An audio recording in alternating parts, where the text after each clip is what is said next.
Okay, so we will open the master plan committee September 2023 meeting. I think we're a small group and we all know one another, except maybe, well, we have two guests here tonight, so I'll let you two introduce yourselves. Christine Hodlin, I'm one of the library trustees. I'm Julie Kramer. I'm chair of the Milton Affordable Housing Trust. And does, do you two know everybody on the committee? I don't know. I There's a think gentleman great. to my right. I know so. Okay, yeah, let's do it. Let's start with Roxanne then. Hi, Roxanne, from the Select Board. Lauren Lazio, appointed member. Dick Burke, appointed member.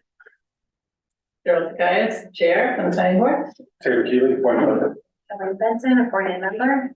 So, Tabor, Dick and I were on the master plan committee when the plan was developed, what, 2013, 14? So we're the long timers here. And we've been on the implementation committee ever since it was formed. So we've had a few people come in as a select board representative, and then a couple of new members, Regina Campbell Malone, who's not here right now, and Warren joined when we expanded the committee last year.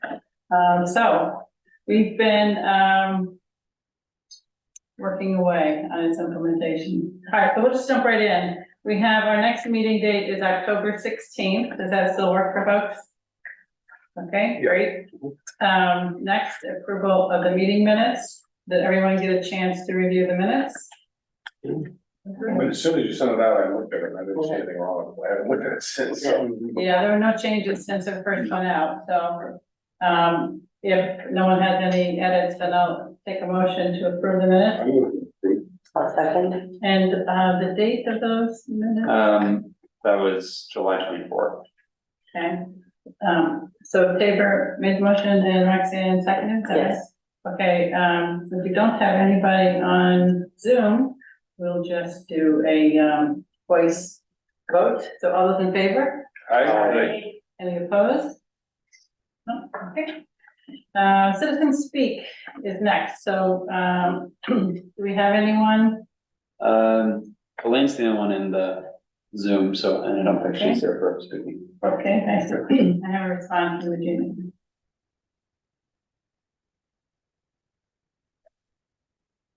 She's on late duty at work and some parents are picking up late, so she's on her way.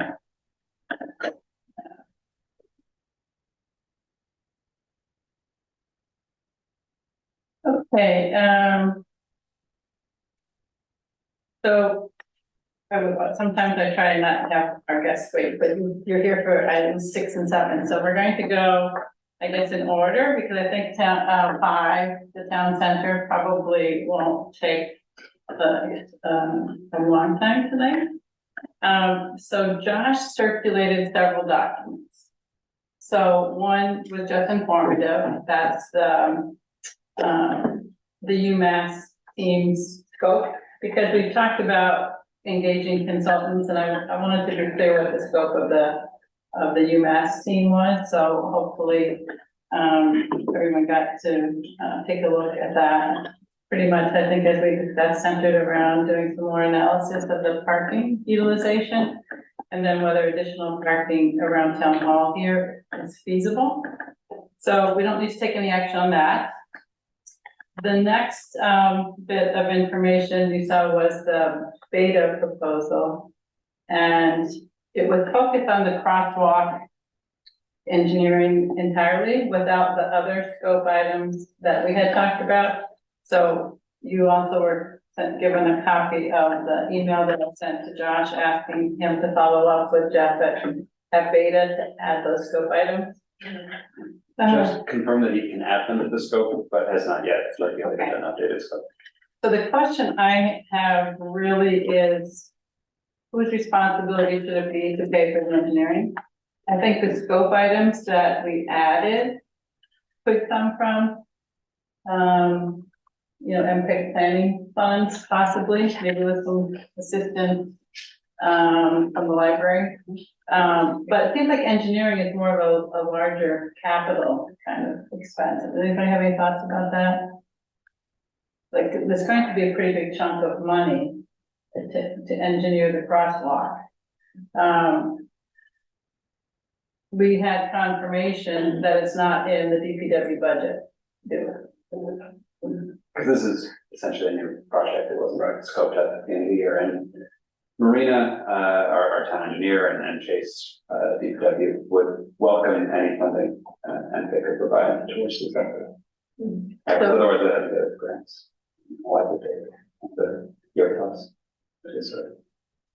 So I thought first we should see what these additional scope items might be, see what the total expenditure is, and then, We're talking about expenditure for the engineering alone, though, yes. not for the actual. Oh, no, not for construction. And the other pieces are just really analysis to see if it makes sense in some ways, right? Like, the safety aspects of it. It's one thing to design it, but we really were concerned about the smart thing to do, right there. Yes. So I think at our next meeting, we can have hopefully, and if we think it's appropriate, we could ask Jeff for some, guidance on the scope, but at least understanding what our concerns are, in terms of safety concerns. So does anybody have any other thoughts about that? Who's actually looked at it, Cheryl? I know I talked to Chase Berkeley today, he's looked at the location, and I think he's fine with it. Does the police department look at it? No, it's very premature for that kind of. For the crossing? Yeah, it's not yet real, right, as it were. So engineering has looked at it for a sort of approval of the scope, and Chase has looked at it. So I think it's an interesting question, though, that police and fire should weigh in for the safety aspect of it. I know what Judge was saying in terms of premature, but if the police department doesn't think it's safe, Yeah, where do we go with all right, so, The whole point of this is safety. it? Isn't it? We're not doing it to build a flashing light. That's right. Yeah, so. do I see a volunteer? Do I hear a volunteer? Sure, For outreach day? Well, I can call Mark Galvin. But, Cause you're on the traffic commission, right?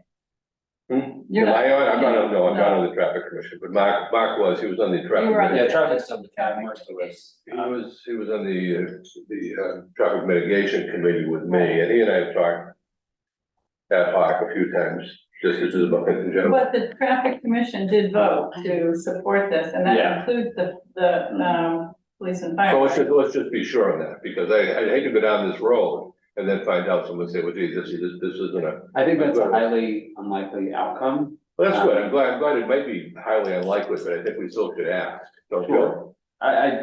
I agree, and also the traffic commission has supported the scope that's provided, Mhm. and that's where. Why don't I just ask them what they think and see if they get their imprimatur, and then we'll move forward and just check that box. All right, so maybe, does the traffic commission keep meeting notes, Josh? Because Tim attended the traffic commission meeting and he emailed me following that meeting to say. I was at the last one also. Okay, Yeah. so were they approved it?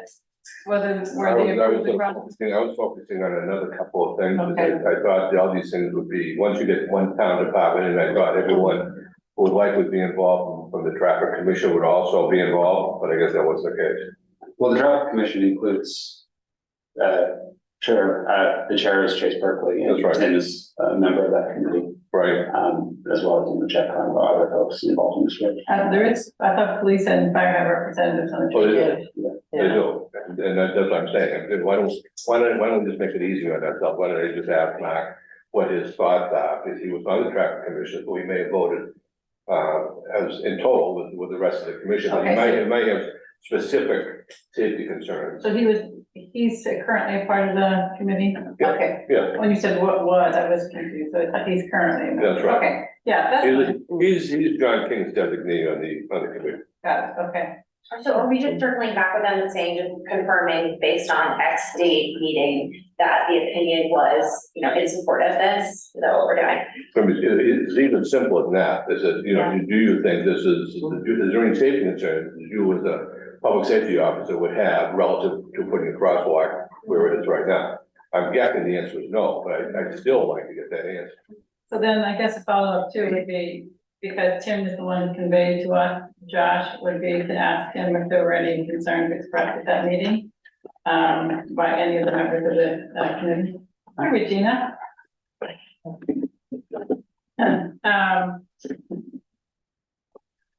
All right, so we'll have hopefully some clarification on that. I'll get it tomorrow. So Yeah, I'll- and I'll- then- I'll pass it. We'll have some additional proposal information from Beta. Hello there. We talked about the fact that we have the scope for the UMass team. Talked about Beta proposal, how we want to get some additional scope items for that.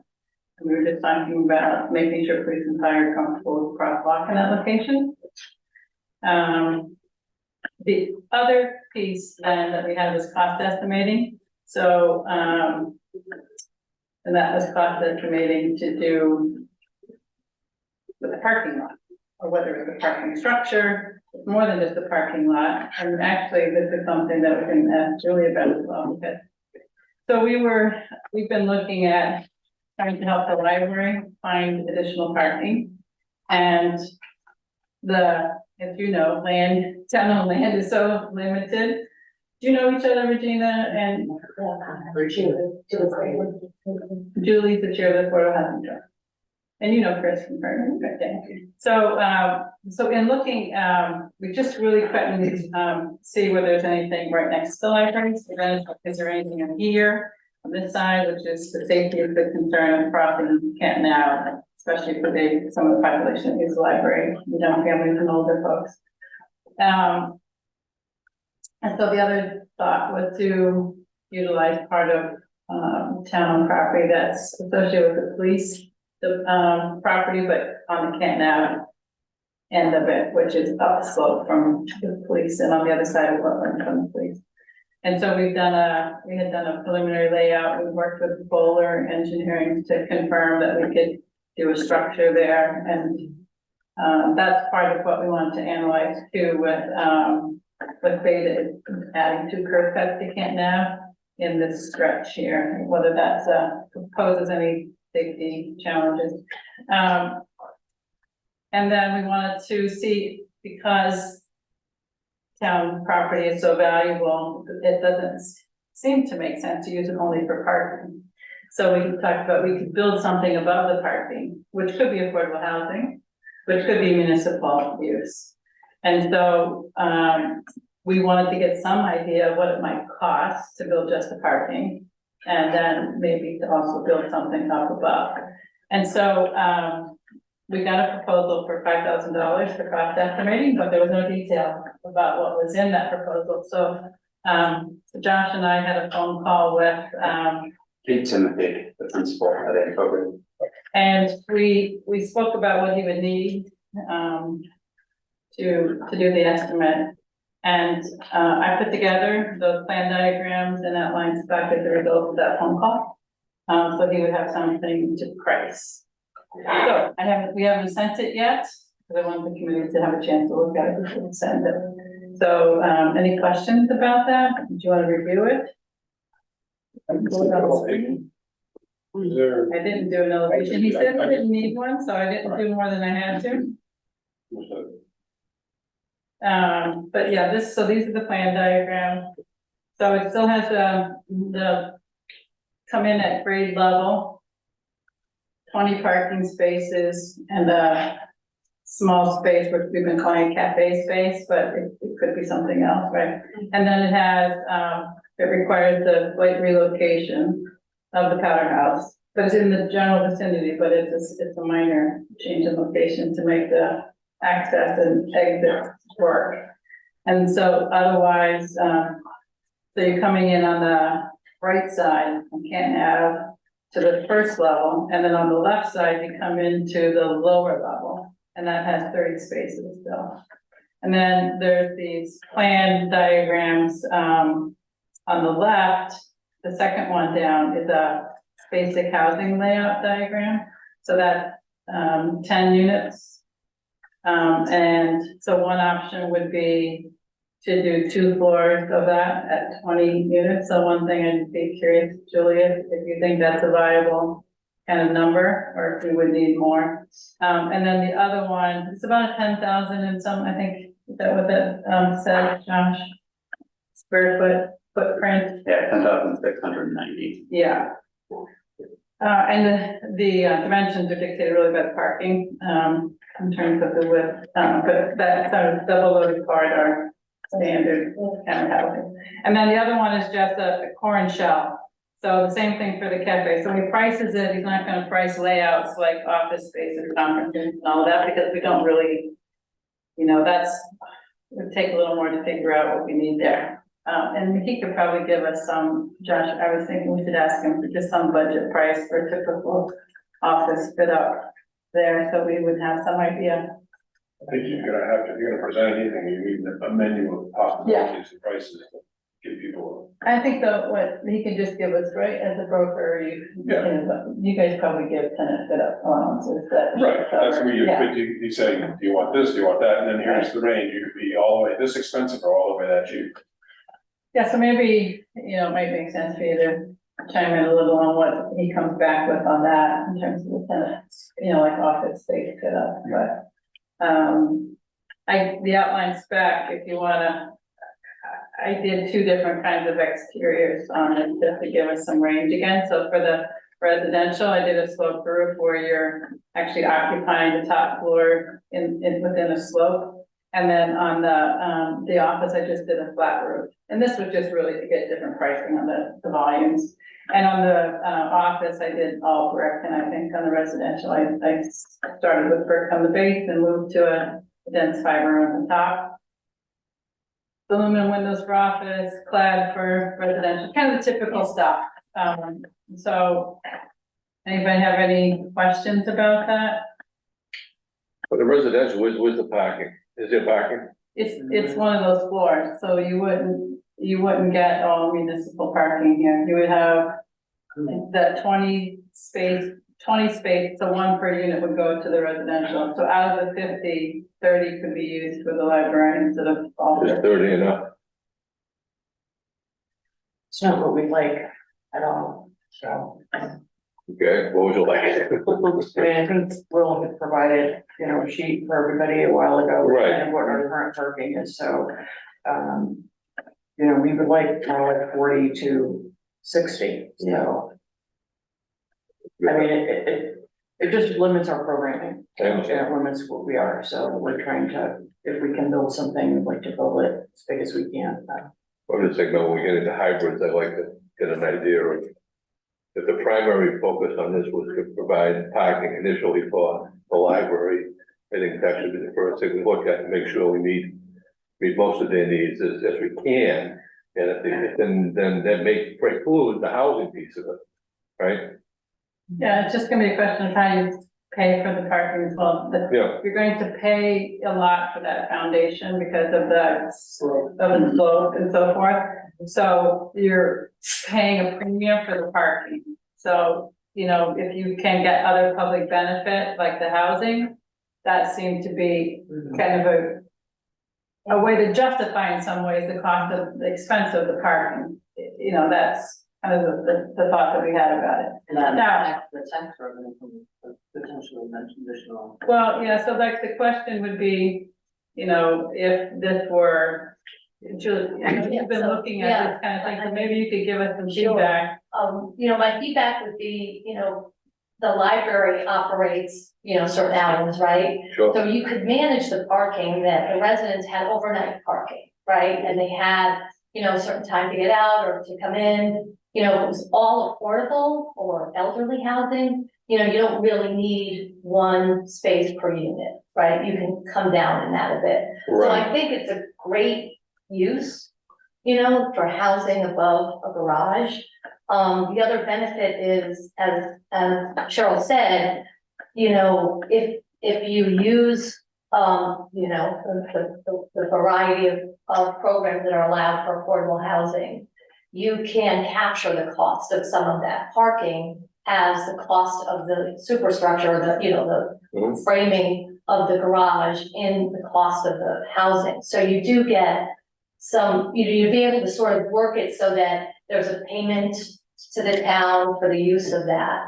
you know, as the base of the housing. Yeah, I can understand the economics. I'm just thinking in terms of, I think listening through a couple of the presentations by, I think, Will, we were talking about, there was a demand for parking in the evening at the library, and I think, I'm just thinking how that dovetails with if you're living in an apartment building, you say you can't use a particular parking spot till after 8 o'clock. I mean, I think that's a little narrow for people to live, quite frankly. Yeah, I mean, you know, you would have to come down on a management plan for the parking. Right. And if it, you know, if most people need parking overnight, most, you know, folks don't have 2 cars if they're living in a 1-bedroom apartment or 2-bedroom apartment. So you would have to match the needs of both the housing. Right, I think I get the gist here, but I'm just going back to, I thought the initial thrust of all this was to try to deal with the parking needs and considerations of the library first and foremost, and then we can certainly talk about affordable housing or office space or anything like that. But if we're not gonna take care of the library piece first, then I think we get that, we're sort of backing ourselves into a situation where it's Yeah, this comes back to the question too, like I said, at the outset, is that the idea that there's very little town land and to dedicate it to parking is something that, I think is a question, because I know that I looked at, and I know that Affordable Housing Trust has looked at, is there any town land for affordable housing, and there's not much. And when the school committee looked at where they could put a school, they're very limited, and people weren't necessarily thrilled with the outcome. So we have an opportunity where we're looking at using something that currently has trees on it. And, you know, if we just are gonna pave, like the old song, pave paradise and coach parking lot, when we have other needs, so the question then becomes really working out that management, you know, whether it can work, because my recollection was one of the primary busy times was in the mornings when, families are coming and there's an overlap of programming at a time, and they're circling around while one program's letting out and another program starting. So if the management plan was during those hours, then that would work. The other, my recollection, another very busy time was towards the end of the afternoon when students are getting picked up, and so that's sort of 3 to 4 to 5 period, but I don't have it committed to memory, so let me guess that. Yeah. But, you know, that's where we'd have to really look at the economics too, because, you know, how are we gonna pay for it? Are we going out to bond it? Do we need an override for it? Does it get tagged on to something else, you know? So, I mean, if there's an opportunity to have it be paid for partially some other way, that's just putting all the options on the table. Right. It's not taking anything off yet. It's just, and I mean, you know, there'll be that pro con kind of column, right? Like, it may not meet all the needs. And, you know, we set this footprint because of the way the topography works. We can ask, and the size of building, I mean, you get to a certain length and you're gonna start looking pretty big in that location. Is there a limit to the height of the structure? I did it to this, thinking that, there's a certain construction type called podium, which is kind of keeps the pricing, you know, somewhat in reasonable. So you have this 2 levels. That podium could allow you to go up another level on this, but then we'd be looking at, from the police station side, we're already looking at something that's probably close to 60 feet. Is that what that says, Josh? Yeah, 64. Yeah, so I was concerned that that's starting to get too tall on the backside, even though I can't nap that, because you can see it coming down Highland, you know, at that whole face. Because you see the whole part of the parking. All of the trees are gonna be removed from that side. No, but because the, well, You will have trees coming up to the low level from this. you'll still have trees, you'll still see it, but I'm hearing, Yeah. I'm hearing it's not advisable. I mean, we could consider going higher, but the problem is it doesn't add to the parking. Because right now, what we're doing is taking advantage of the slope. So the land sloping like this, you come into one level here and you come into the other here. If you wanted to go up another level, you need a ramp to get to it. And if you wanted to go down another level, you need a ramp to get to it. And those are what Bowler showed us originally with these big Yeah. and well into the wetlands area. This is already into the Conservation Commission jurisdiction within the 100-foot buffer zone of the wetland. And I think they were getting onto the 25 foot. So it's a balance between how big, you know, you can fit it. So in order to get more spaces, you have to go longer. Or you could take the cafe out, Wider you're getting and 10 deeper. spaces there. You have to go wider. Water deeper gets you towards the water. Right. Yeah, so you'd have to go wide, got it. So the way a parking is laid out is an aisle down the middle. Double lotus is like the most efficient way to lay out a parking. And coming in at the ends is the only thing better, you could move it down and have come in the sides of both. And better in the sense of number of spaces, but it has other, you know, challenges doing it that way. But you could pick up like 3 spaces. And if you didn't have the cafe there, you could pick up the 10 spaces. But someplace you're gonna need building utilities, so I mean, you're probably still picking up maybe not 10, but you know, 6 to 8 somehow. Because I've tucked some utilities into that cafe space. I'm kind of on board with Dick, that if the main motivation behind the structure, if the needs aren't met, that feels a little.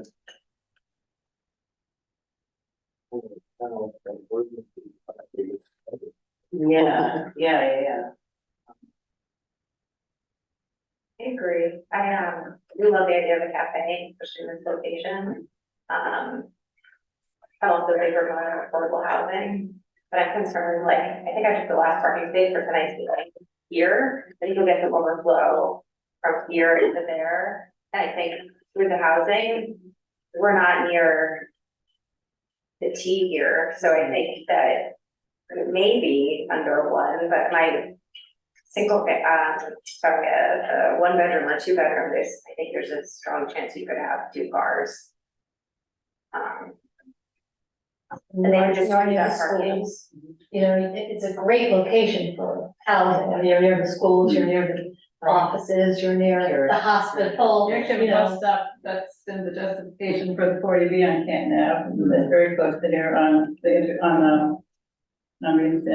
I guess what I would say is we still have this work to do on the parking utilization, and, you know, maybe some of the parking needs get solved here on this side, and some get added to the other side, so that you get to the 50.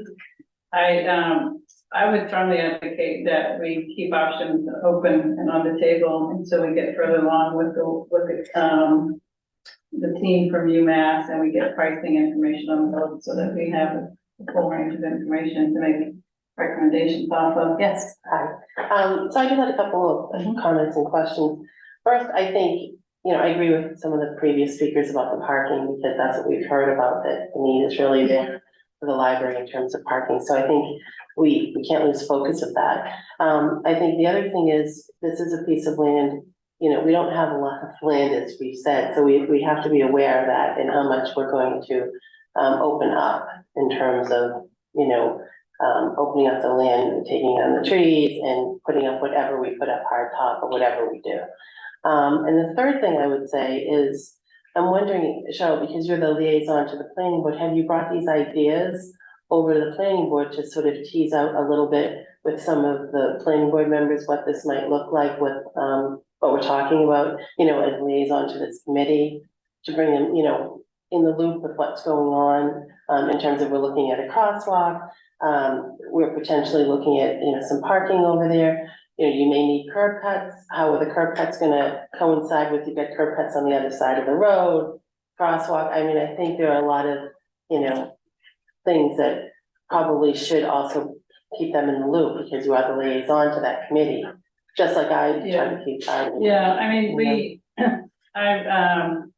I'm subject to the agenda that the chair, you know, puts together, and I suggest to the chair periodically to have committee updates. We don't always get on the agenda, to have committee updates.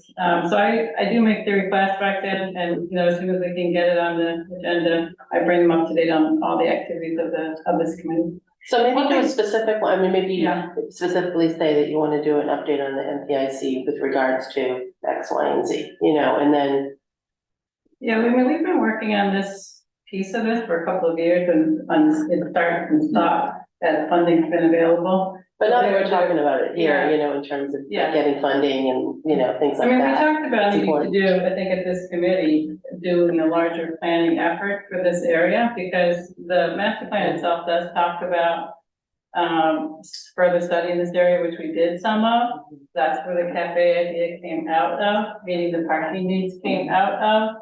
And so, this area is the town center. If you had a downtown, you know, this is where your government center is, right? And so, it is a larger planning question, surely. But building here, whether you have 2 curb cuts for 50 spaces to serve just the library or 50 spaces to serve other uses, it's still 2 curb cuts and the safety questions are the same.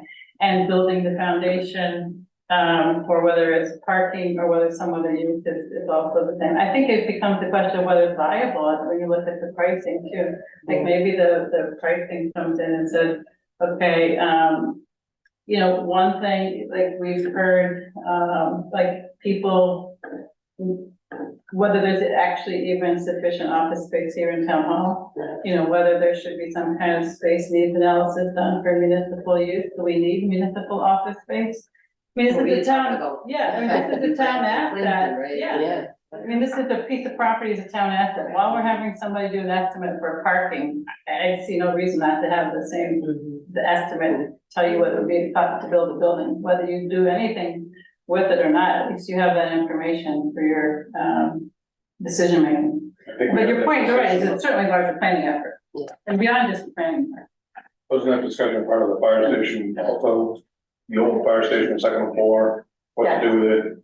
Put the elevator in, yes, no. I think that was, Yeah. I think at that time, we kicked the can down the road, saying, let's see if the town really needs the space, and there should be a study, which I. Yeah, I mean, like, I think I said at one point, if this were like, a large company or university, they would have a facilities department, and the facilities department would be doing strategic planning, and they'd be doing their capital planning, and they'd be looking at what their space needs are, and they'd be doing kind of project planning. Town doesn't have that, and so it's like each committee does its own thing independently. So when we looked at the fire station headquarters, and they were just doing their own project, they weren't considering any other users in this area, and that just seemed crazy to me. So, you know, we did review that plan, but this just like the school building committee works by itself too, each committee, you know, works independently, and this is where we're trying to work a little bit more cohesively in the town center. I think, trying to see if we can solve the library's needs in multiple ways. Is that, you know, getting a parking lot like this built is not gonna be done tomorrow, so that's this idea of seeing what we can do here too, because when MAPC looked at this area, they had targeted some areas right around town hall here that they thought could add some parking. The real question for me is it wise when you get the fire trucks heading straight out and in your drive aisle of a parking lot, it's not so that becomes do you add parking where you're backing into, like you do over here, you back into the exit of the fire trucks? Yeah, definitely worth some more data on constant. I mean, I personally love the idea of having the 2 levels of parking and then utilizing some height with whatever that ends up being, but we should move forward on the path we're on. So I think once we get that pricing information, then I'm not an expert at all on how this would get paid for, because we're just a municipal expense of a parking lot. I think the library was looking at this to be not just dedicated to library parking, but also municipal users, in which cases, you know, I guess the library that goes out, if it went out as some kind of library expenditure, it's a town expenditure, right? It's not a library dedicated It needs to go expenditure. through the capital committee Yeah. regardless, even if we pay for it. Oh, okay. It has to still, something of that size has to go through the capital committee. Certainly we have some funds, and if we pay for the whole thing, who knows how much it is, but And I think we could gain a lot of support in town to build more parking for the library, because everyone in town knows that we need that. So I think we would be able to raise money as well. And I'm just gonna say the foundation would have a reason to then come back to start doing some more fundraising, if that would happen, I mean, I guess just to comment on your other things, like, could you ask about adding another floor? I know you're saying that that's not good, but at least we would know the cost of it if somebody thought that was something that was realistic or viable. And the other one is, and I don't know if this is gonna give any space at all, but we asked about moving the powerhouse. Moving it to the library grounds, moving it across the street where somebody can actually see it. I mean, it's hiding behind like trees and, I mean, I've never ever been there my whole entire life living in Milton, and I don't know how many people have, and we'd be happy to put it on the grounds of the library with some benches or something, and we'll make some historical or educational thing around it, like who even knows what it's from, or what it's for, so. I don't know if that would give any more space, or if that's even viable, because we are taking more trees down as well, but. Yeah, it's the slope, I mean, you could, so if you didn't have the, like Could that. that give you the coffee shop and take some of the other Right, space yeah. away? from- Yeah, I mean, you could put the coffee shop where the green space is there. I mean, there's planning that would obviously have to be done. These are diagrams up here, and more for pricing. But if it was something that seemed like should move in the sort of next step of analysis, then I think, you'd be looking at engaging someone to take, this sort of conceptual and start to really, work through a design solution for it. And hopefully before that was done, we'd have some better sense of what the total parking utilization is here and at the library and on Canton Ave. So we can have a management plan that's not just for what this is, but the management plan will include this whole campus. So will all those things come together at once, the crosswalk, the parking here. It's all the money, right? You know what the size of all that is, because. Yeah, About getting to 40 spots, it is a lot of work, and that's the whole reason we're here is. Yeah, so you can, Minimum, so. yeah, you can see, like, I'm trying to, and I have ever since we started talking about that, I think more broadly than just one user, because it's such a multi-use area parking is really something that can, because it's expensive to build, it is something that many people are looking at how to manage it. So you're not just building a lot that's empty half the time, and so half the time meaning at night for a library user, or that's everything around here at night is empty, right? Yes, Tabor? So going toward that, addressing the parking issue alone, I think the average citizen in town, and I only know this because with our last meeting, I happened to be, at home with my kids, who've all moved out of town, haven't been here for 15 years, and they all said, well, why don't they just, double the size of the parking in the library, excavate the parking garage there. I said, well, it's expensive, it's only for the library, et cetera, et cetera. Well, how much would that cost? I don't know.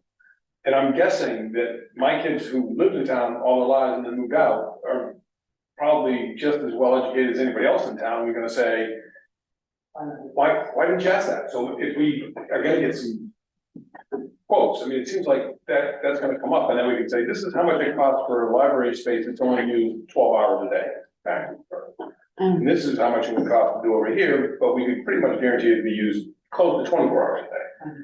Or some other argument so that we can get into a Yeah, sales pitch. yeah, no, that sounds. And then people would say, oh, all right, you did investigate all these other things, instead of saying there's a conspiracy and you're just trying to take out the powerhouse. Which, who knows how that will go. I just think we have to have a plan for everything. Right. So we really, the planning board itself has been focused on the MBTA communities, and the zoning for that is to go to town meeting, right, before. There's a lot of work that I anticipate will need to be done after that still, but I think as, this committee could continue to hire consultants as we did before, where we hired Metropolitan Area Planning Council to do planning work, and And when we've done other planning work, like in Milton Village, in terms of your question about the planning board, you know, we would get an update to the planning board and the select board. And then we turned over the work to both of those boards. Milton Village is the best example, because like the Milton Landing went to the select board in a report, we did a written report, and then the Milton Village, we actually had the zoning. We did the full zoning, full analysis, and then turned it to the planning board. But the planning board was aware of it along the way. And they knew it was coming to them to take to the next level. And so, this would be, the same, you know, we would want to take it, obviously, anything that has to do with town land would have to go to the select board. And the library trustees would, you know, probably want to make their, pitch to the select board as well in terms of the need. And then to the extent that there's another, potential public benefit to doing something here. What the Affordable Housing Trust could offer is whether it's a viable location, whether 20 units is a viable number. You know, how does that, the next thing on our agenda, which is how does that help meet the housing needs in town? Because it's a really important need that we know. I talked with Carolyn Cahill, who's a real estate broker yesterday. She told me the average home sale price is over $1 million now in Milton. I mean, I don't know what rental rates are, and there's not a lot of rentals here, but we're just going further and further away from meeting, you know, housing. That's what we're gonna move to next. But if, I guess first, if there's any other kind of consensus on whether we should authorize this cost estimating on this set of, I only did this because he asked for it, you know, and I have the skill set to do it, to give him the information he needed. I'm not advocating one way or another, I'm only advocating for getting information. I would like to say, like, this would not have gotten this far without your expertise, right, and your time, so I appreciate that. When I first joined, we talked a lot about also the space next to the police station, and that proved not to be a viable option either. So other than this and that, what other options do we have? Here, but here where? There's no land. I mean, the library, we talked about before that, we actually even talked about Milton Hospital, and they reached out to Milton Hospital. Reed's Jail, we've tried to get it on Reed's Jail as well. They've I been, mean, unless we all could buy the yellow house. That was all. Did you stop and move that? Does anyone know that? I would agree with that we need to stay focused on making sure the library is taken care of, or adjust the expectations of the library. It's a give or take on one way or the other, but this is a good opportunity to explore this. But I think we need to do more work on making sure that we fulfill what we set out to do. So. I mean, I'm very much in favor of the affordable housing. I thought that was an awesome idea that you had to add on top of the parking. Thank you. Chris, have you talked to the churches as well about doing some parking there at different times? Where? The churches across the street near us, town hall. Yep. Cause I'm thinking, I went to an event at the police station, recently, and a lot of people were parking at the church.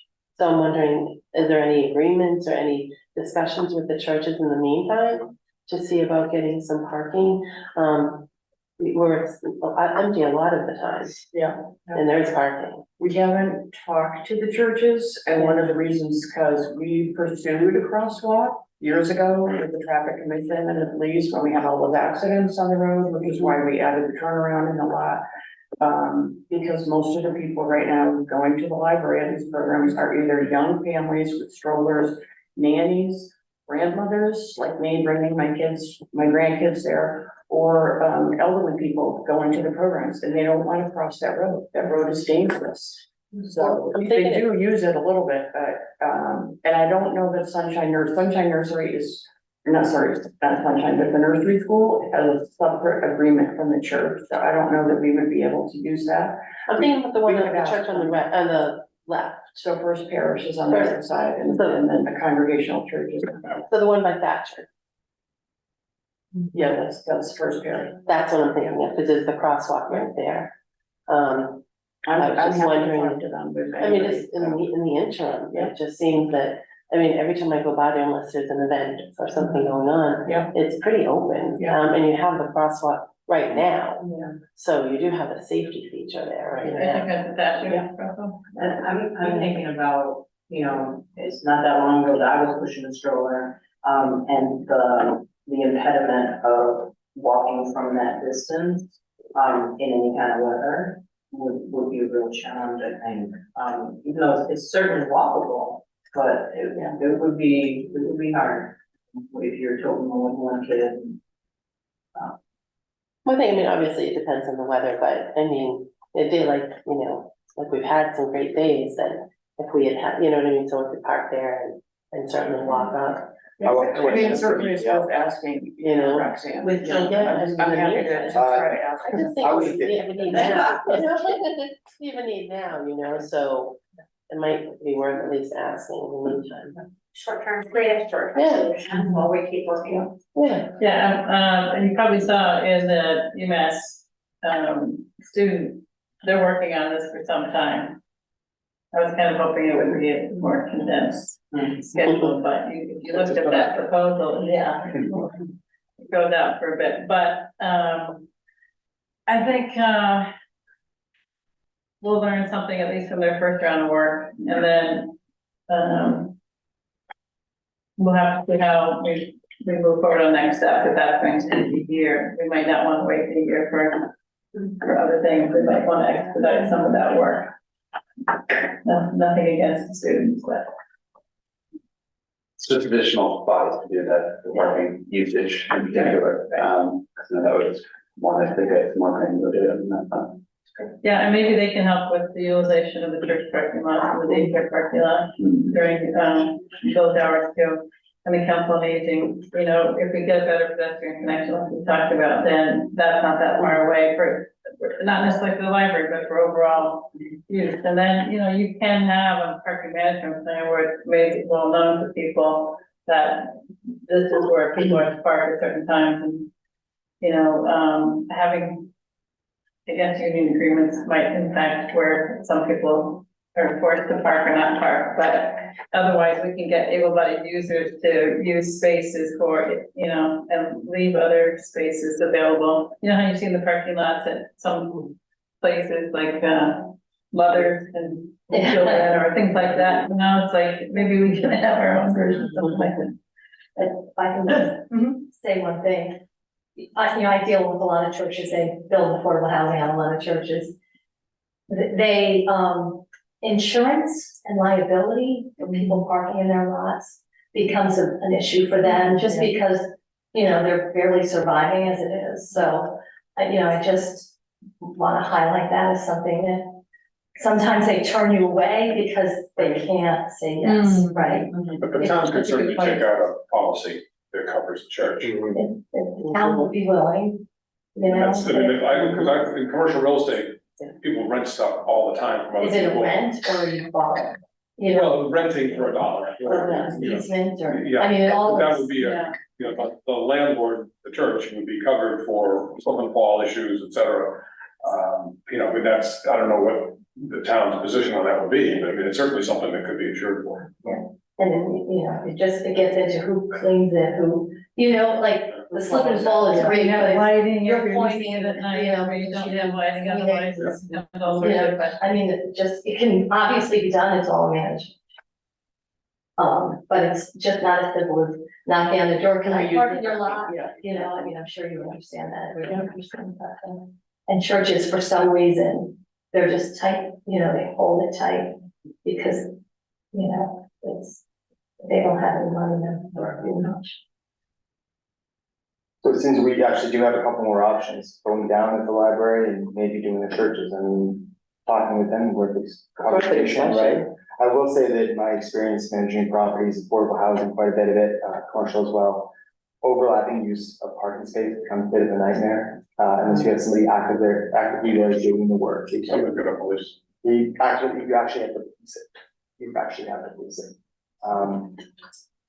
Well, in terms of the planning in Milton, the shared parking was the part of the permitting for 88 Wharf when it was built, for 131 Elliott when it was now built, for 440 Granite Ave, it's going forward. because we just don't have a lot of land here, and we're just looking at that. We either say we're not gonna meet certain needs of the community, whether it's business needs or housing needs or parking for the library needs. So we have to, if I guess we shouldn't throw up the obstacles, we should say this is the challenge that has to be solved, and then that goes into the matrix of how you make your decisions, but, so that's just another one that we should, make note of, that it is a management decision, and if it is something where it's a sort of town campus management, then it should maybe be thought of whether townwide, from the town hall versus library, because if it's meetings here at town hall too, that's generating some of the parking demand, that's not just the library then. Right, so, I guess what I was thinking for tonight is just we would make a decision about having to authorizing $5,000 from our budget to be used for the cost estimating. But do we know that 5,000 is going to cover the additional things we discussed? I can tell you it's not going to cover the going below the library because they're not gonna know what to price. And somebody would have to engineer it, and I'm not qualified to engineer it. But I can tell you have to get down there. And so you need a ramp to get down there, or you need an elevator to get down there. And you would have to blow up the parking lot in order to do it. So you would have no parking during the time in which you make that level. It seems like the most challenging solution to me. And we would need somebody else to kind of come up with a design that they could price. We've actually thought about that. Yeah. Another level, and it's really not very wide. I don't know how much space you need to build a ramp, but to make a second level in that small parking space, I think would be very difficult. And there's a huge retaining wall on this back side of that. I don't know if that could support more parking going up or down. And also the aesthetics of the building. A lot of people, look at that building and we kind of want to keep the aesthetics. The other thing I'll That's say- another reason why we haven't looked at it going down. Or we were gonna look at putting solar panels on top of the parking, which they have now, but they're just not willing, so. I will say too, in my office, we do design parking garages. And so, standalone and as part of other development. And if you do a level below, now that's a roof deck, that parking lot. And so now you're looking at having to think of it as a roof of a building and not as a parking lot with landscaping in it. So how the stormwater is managed and all of that just becomes a whole other thing. So now you're not just talking about building a parking lot there, you're talking about a structured garage. So now those parking spaces become very expensive. They're gonna be more expensive than the ones that are out here in this new. Right, as long as we can quantify it. Yeah, And so if say, you said. We looked at it and here are the issues. Right. No place to park on during construction, and the cost is very high, and the spaces are only used for the library alone, they can't be co-used with somebody else, et cetera, et cetera. So then you can go down the laundry list and say, this is why we made this decision, because it makes more sense. But then people can follow that, but if you just say, yeah, it really won't work, they probably won't believe you. Is there some two-tiered structure that's gone in Milton in the last 4 years? For parking, that we could use as a comparative? Well, the thing is, it all depends on the kind of where the property is sloping, whether, what the conditions are of it, and I'm not familiar. Like, if you think about 131 Elliott Street, they did have a slope, and they have one level of garage coming in and one level of garage coming over, but I don't know whether they have the pricing of the parking separate from the rest of the structure. And there was an existing structure there before that They went under. Not at all. Wasn't Milton, wasn't the fruit center looking at putting the parking garage behind their? They were looking at using stackers. They got approved to use stackers. Thing about stackers is you could use it for staff because it's only really good for somebody who's gonna leave their car parked all day. You wouldn't want people coming in for 2 hours and leaving and that kind of, people coming and going. At least that's what they said, the fruit center said. It says not for our customers, it's only for our staff. And the developer for 440 Granite Ave was questioned a lot during planning board meetings about the stackers he was proposing at that building. And there was we went to, well, some of us went to see the stacker system that he was proposing in operation, and it's all manual control, but, and people would use it, he said, I wouldn't use it if it were a rental property, I'd only use this in a condo building, because in a rental where there's turnover, then the people aren't familiar with using it, so it's not a solution for like a lot of turnover in that parking space. It's sort of what I've gathered anyway. It's a solution for a longer term user. So they park in that same space every day. And so they know how to use the operator. Employees here, for example, employees in- Or employees at the library. It, so what, there were like 15, so if you had like 8 stackers in the lot, I mean, again, that's an aesthetic. But, I guess in terms of, we can speak to the cost estimate, I just think he's gonna need more information than we have to estimate those. But I'd tell you what you could do is you could say structured parking is gonna, let's say it's 50,000 a spot, let's say he comes up with, or 75,000 a spot. Then you'll know, and a surface space is gonna tell us might be worth 15,000 a spot. And if those numbers. Pretty sound- close. Unfortunately, you know. Can we find out the cost that it would be to add, just getting an estimate for doing a level below the current existing parking and feasibility of that? Well, that's what I was just talking about.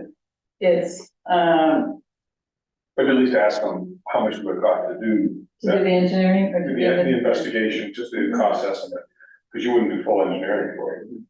no, you need a feasibility of it. I think you would need, I don't think that'd be an appropriate ask for AM Fogarty. It would be more like the investigation we had for engineering. Because you probably need soil samples and other things, Exactly, and it's more of an engineering question, sort of, yeah, if we could ask Bowler if they can, if they can provide any opinion on it. They didn't really provide a lot of, engineering consulting thus far in their analysis and others. Marina could likely speak to the sort of myriad difficulties that are sort of on space present there at the site, because it's not very complex, otherwise not feasible, but I can touch on you about that. That'd be helpful. How off would it be just to have a back of the envelope calculation for a site of the same dimensions where there was no clearing, the site's already like level? And you build a 2-story, like, that would be the cheapest that we'd be talking, and would give us a per space rate to start with, which I'm guessing would blow people's minds, to, you know, just from that and saying like, this is the minimum. I think that would be a valuable thing, because we know it's gonna be more than that. There's gotta be some commercial appraisers that do garages, I don't, they don't. Well, I mean, garages are not very economical and they're small. The cost per space goes up quite a bit. And when I talk about small, I'm talking about in the hundreds. So, like the garages that we've worked on are like 1,000. And like the parking, experts that we work with tell us that what I just told you was that there's, the cost of the garage goes up per space when you get smaller. And, when you're doing something purely as a garage, your construction type is probably like a precast concrete with sloped floors, which doesn't lend itself to any other use as a standalone structure. Now, you can put commercial on the first floor and park above it. You can see what those look like in Boston and other places, if you want to face it so it looks decent, so someone might not mind it there, like with brick or other things. I'm talking about like I have no idea what the baseline might be for a site that's nowhere near wetlands, has no slope, 2-story garage. But my problem, Regina, with that approach is that it's not tied to any reality of what we've got to work with. It would be like saying, okay, I'm gonna put a parking garage on the parking lot back here next to the fire station. And the thing is it's the dimensions that you need for these ramps, right? So if you can park on a slope, like at 12%, and if you're going to go steeper than that, you can't park on that slope. And so, like, if you're going to go up 10 feet, you need that length. Yeah. Right, and then No, you need I to get turn that. around at the It's a- ends, so they get very like long. Yeah, So like here, like this is only one width, the garage that we would work on would be double that width. And one of those double loaded corridors would slope up, and then the other side, that double loaded would slope up. So what you're looking at is something that's, instead of 64 feet wide, like 130 feet wide, then by whatever length of the number of cars. You know, I did a layout for what it was, when we were looking at Milton Village, I did a layout of a parking structure behind the Masonic building, remember? Like, if you had to meet the parking requirements of the Masonic building right today, you have to build a parking garage right behind it, the same size as the Masonic building. And it's just, you know, parking is very big, it just takes a lot of space. Yeah. And so if you think about one parking space, you're paying for that ramp in the middle. So, I mean, somebody could tell you, he might have, this cost estimate may have historical data, I mean, that's what he's gonna rely on for this estimate. right. On a parking structure that's just on a flat parcel, but I would caution using it to say that that's what it might cost here. Because this land situation here is gonna drive the cost of it. 100%, but I still, my concern, you know, when I put my engineering hat on and I say like an order of magnitude difference, right, Mhm. between the reality and what we're talking about here, I still think that unrealistically easier parking garage is still gonna be so exorbitant. Yeah, but I can tell you too, like, you'll have somebody who'll say to me as an architect, oh, what does it cost to build, you know, a condo today? And I can tell you, wow, it depends. Is it union, is it non-union? That's just labor. And then what are the materials, what's the site, you know, it just, so I might tell you it's gonna cost you $100,000 to build that unit, when, then you're gonna come back to me later and say, why is it costing me $200,000 to build it? Because I was just giving you something based on nothing, based on something that didn't tie to the location that, and the parameters that you were working from. Yeah, I just, Yeah, I do think that stripping away the complexities and still finding out that it would cost too much would be a valuable, sort of baseline, because I don't think that you're gonna have a viable plan there. And so my goal is not to I mean, a viable plan to build parking. build a two-story parking lot next to the library. I think even if that site were as simple as it could be, the cost per spot that you would gain for only that use is going to be too much. So speaking to Tabor's point, like, people are gonna ask, what would it cost to do that? Did we explore that option?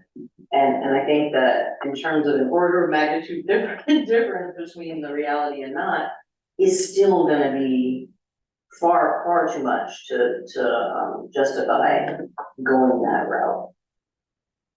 So I understand what you're If you saying. put a ramp up on one side of the parking right there, you've lost all the parking on that side, and then your second level's gonna be the same. Like, you're gonna be twice as high with the same It's a amount number of of parking spots. spots, right? So you'd probably have to build at least a 4-story parking garage to get Right. almost the same number of Yeah. units for an increase. And I think it's again, stripping away the complexities of the site. Maybe just saying that and some, I don't know, what's the minimum The size question to is- build a ramp even? And so All right, that's so I'll have a little bit of a Josh and preparation. I will of the have answer.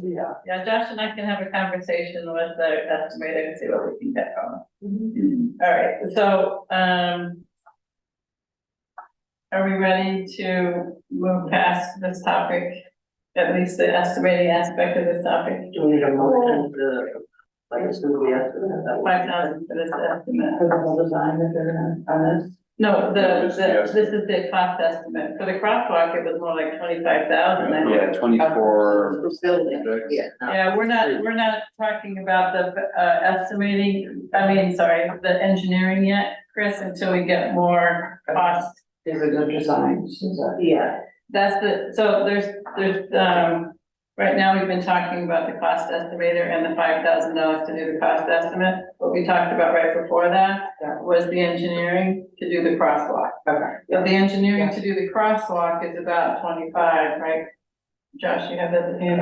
Yeah, I'll share it. That's the construction of it, that's not. No, this is That's the engineer. This is just the design of what you can. No, well, the cost of the crosswalk, yeah. Is there a breakdown for the estimate within that? Did he give a price for doing an estimated construction cost in their engineering?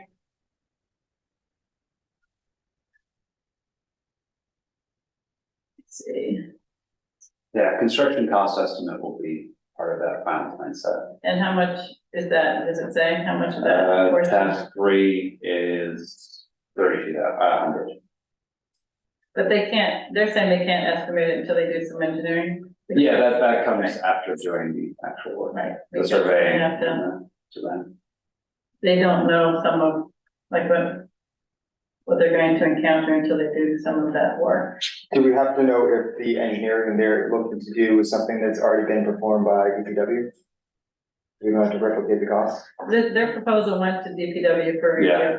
And was approved by the DPW. They just don't have the money. From your knowledge, is this reasonable? Seems like a lot. I mean. Yeah, I'm sure it does, but it is reasonable.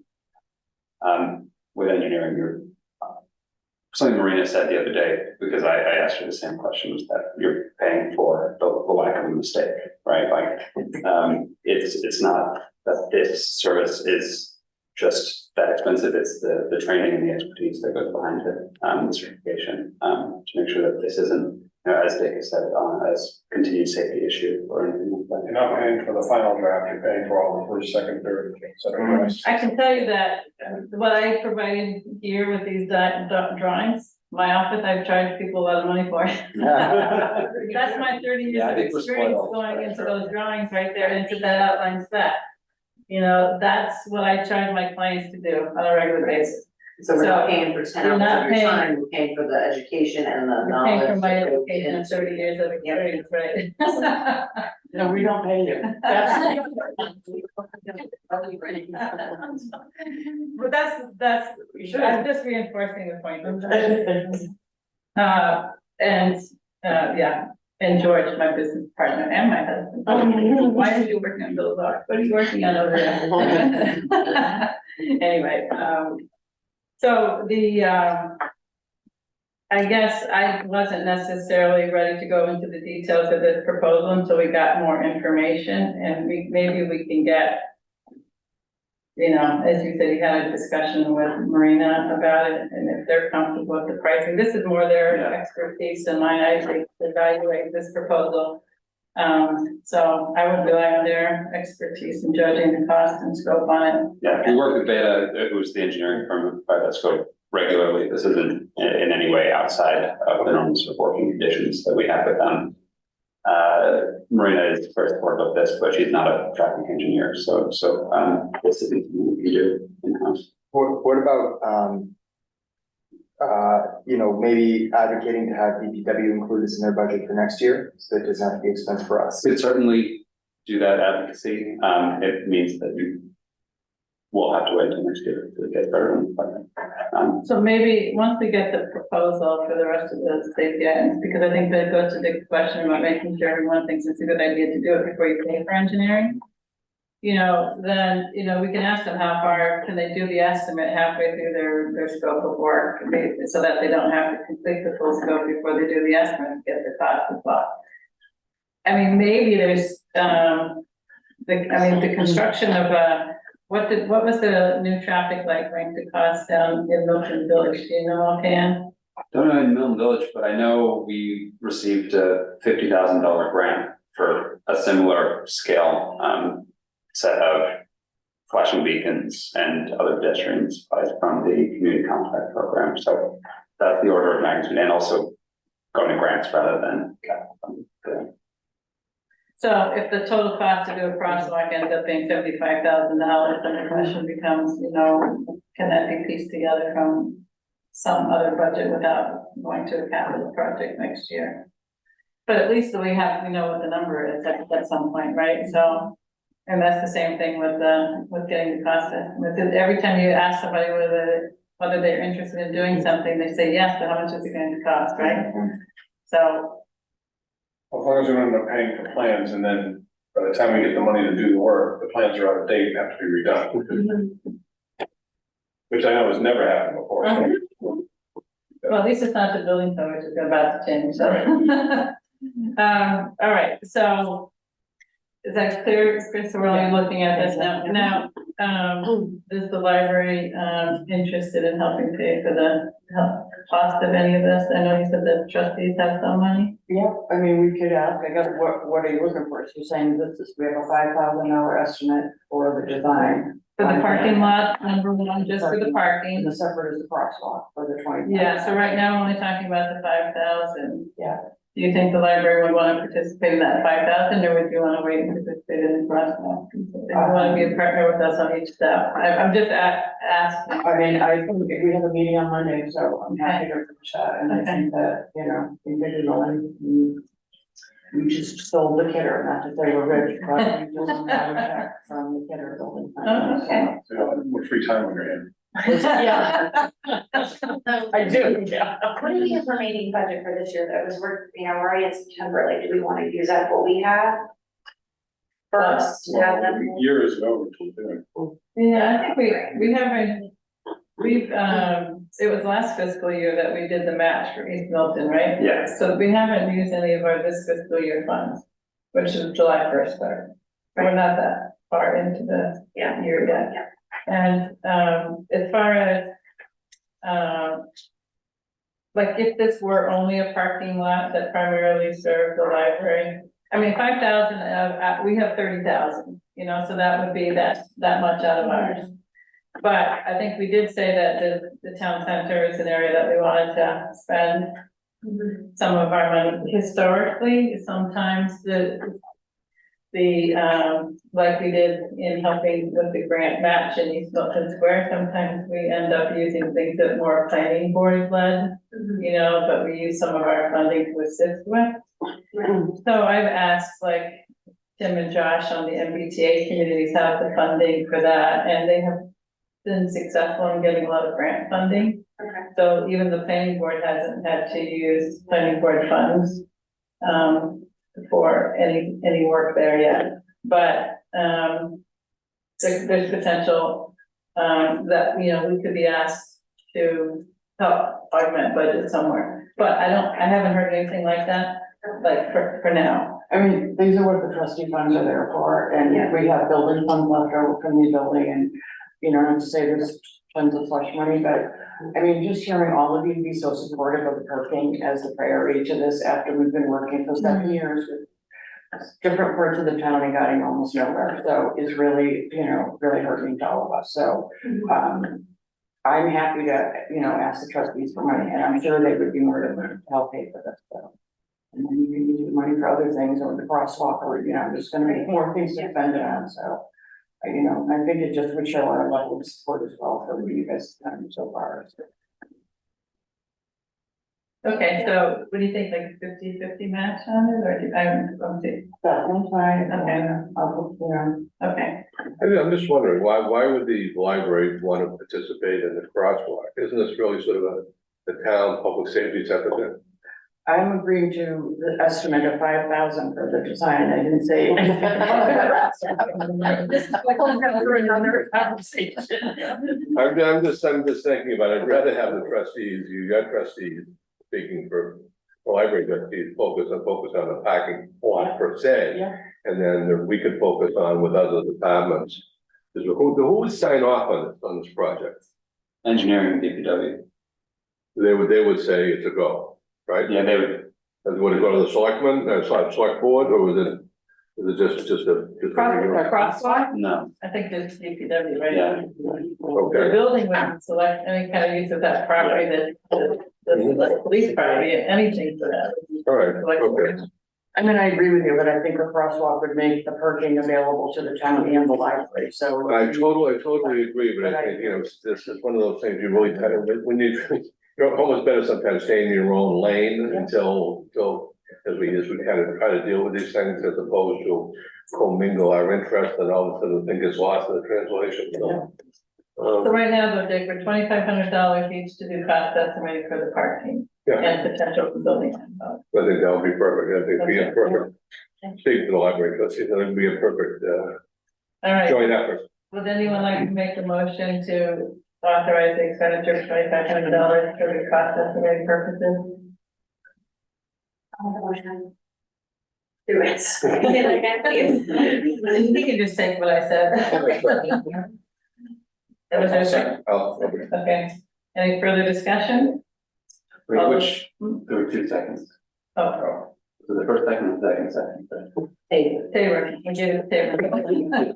All right, all those in favor? Aye. Any opposition? Any abstention? No. Thank you, Chris. Thank you all. Sorry to pick up so much of your time. All right. Progress, step Yeah, forward. that's good. All right, thank you, Julie, for your input on that as well. Elaine, what we've done is kind of divvied up the pieces of the, master plan that, can one person try to take a topic. So Elaine volunteered to take housing, so Elaine, if you have, anything you want to tee it up with, otherwise I'm happy to tee up something.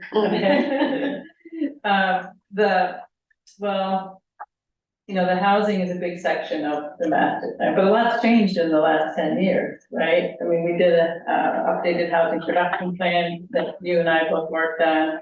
And we've had all of these, 1040Bs that have come in. Since that time, we've had some new development, like 131 Elliott, and we just have 440 Grand Ave that aren't 40B. And, we have a memory care facility coming in. We advanced, then got sent back the ADU. So these are all components of the housing part of the master plan. So what we're trying to do is talk about, does the master plan need to be updated? And at what level? Because the level that it was done before was like it hadn't been done in like, 40 years or something like that. We don't think we need a 40-year rewrite, but we think we need, in some areas, definitely some updates. And so we just thought we'd bring in people who are working on housing. We've been bringing in others, I think I mentioned to you in my email, some other topics. And so if you want to add anything to that, Elaine? Yeah, no, I mean, you covered it really well, just bring in experts in that area and kind of looking at like our master plan today and what's changed since it has been, updated and, and get your expertise, what you think. If there's anything that we could benefit from updating, I scanned through it today, and I was a little taken aback how far we've come and yet not far enough. And so, one of the things that sort of jumped out at me was the affordable housing, how it kept saying there's no homeownership affordable housing. There really, literally at that time was no home ownership affordable housing. And, thankfully now we've got a few units, a result of, maybe not how I would have liked to see home ownership units come, but, obviously the, inclusionary units that were actually included in the, The planning board, like, so the Wolcott Woods with Wolcott Woods, right? Mhm. Those were included, which was and the great. Pulte development. The Pulte, those were offsite. Offsite. So, I mean, And that was town hall. any affordable housing, homeownership rental that our town can put forward is obviously much needed and incredible. So, the Affordable Housing Trust got involved in some of those, off-site housing units. And, there's always some difficulty with DHC, the former DHCD, what are they now? Housing local communities, I'm old school, so I'll always refer to the DHCD, but why is it being offsite? Why is it this? Why is it that? And so, the Affordable Housing Trust has always been there. We need affordable housing. Milton, let's not stop the train going down the track. So I was really happy when I was reading through it today to be able to say, now we've got what may amount to almost 16 home ownership units that we didn't have in 2014. And I know that doesn't feel like a big win, but it is. You know, you talk about town-owned land and the rarity of it, and, you know, my only suggestion is, you know, affordable housing is tough to build, right? There's a lot of pressure to not build it. There's a lot of pressure to say, we don't need that in our town, but we do. It's critically important, and we can let the 40B people build it and say, this is affordable. We're building this because you haven't met your 10%, but no one really wants that, right? No, including me. I appreciate that there's a housing developer out there who wants to bring housing options to our town. And if that's the only way to do it, then we're stuck, right? So when you say it's the only way to do it, it's because of the zoning that's in place, right? Because now the MBTA communities is part of one of these other things coming from the state, is a way to kind of push towns into zoning multifamily, just like the 40B was, right? Exactly, and, you know, I know there's a lot of people that don't support the MBTA communities, and, you know, I will say, it's a get out of jail free card. Like, we have to remember that we haven't met our 10%. We don't have multifamily housing in this town. We've done some pockets. It hasn't destroyed the town, right? We've managed to live through it. And so, you know, I think that the approach we're taking to the MBTA communities is a good one. I think, you know, the planning board, you know, Tim has done just a remarkable amount of work and have tried really to thread that needle. I know it's a small head on that needle, but one of the things that I guess I would say about the rhetoric that's out there is we need to focus on the new units, right? Like, everyone's stuck on this 2,400. Well, the way the plan lays out, it's really like less than 1,000 new units. So, you know, that would be my only suggestion. People talk about the character of our town. It's a family focused town. And we're saying, no, we can't build families housing, multi-family housing that's for family.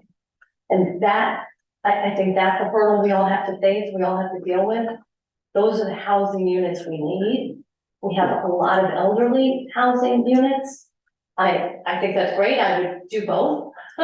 So, You know, but elderly are not necessarily affordable. Well, we have Some are. the majority of our affordable housing is elderly, and that's great. I'm not, No, I, you know, in my professional life, I build both, because there's a need for both. And frankly, if an elderly person can stay in their town, that's good for everyone. That's good for the town, it's good for them, it's good for their family. And so I wholeheartedly agree that we should have elderly housing. If one point in your plan said, we'd like to build new units, 15% elderly, I think it said 15 or 20%, and then the balance to be family. And I would support that, you know, breakout. I think that's appropriate. I don't think we should stop building elderly housing, but I do think we have to put a focus on family. But the MBTA isn't affordable housing, is it? It is not, it's multi-family housing. Right, so I think what we're talking about, I think that's an important distinction, to say what is affordable, and what is multifamily, right?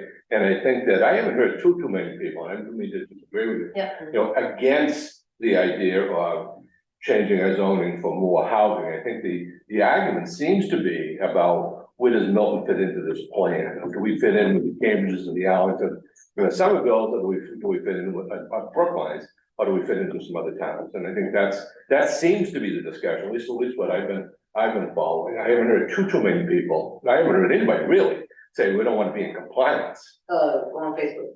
Yeah, I think Well, there are I don't know, folks I that- don't there follow are Facebook, folks. but. I mean, I don't think it's, I think you're right to some degree. People aren't saying, we don't want to comply, but people are saying, why should we comply when we shouldn't be in this bracket, right?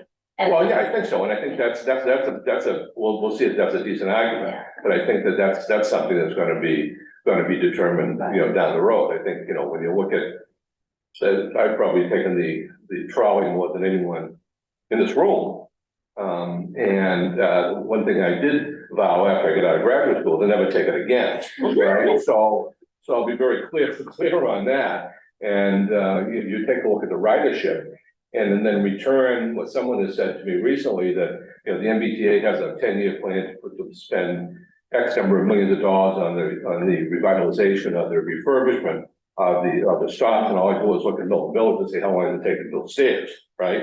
And then someone told me they're gonna spend $30 million to do some work on Valley Road extension. I'm saying, seriously? Right, come on. So I think that there's a good discussion. If we want to talk about affordable, I think that's what I thought we were gonna be talking about tonight. Well, I'm not the really. housing, it's housing overall though, because No, that isn't what we decided we were gonna talk about tonight, though. Yeah, It was affordable housing.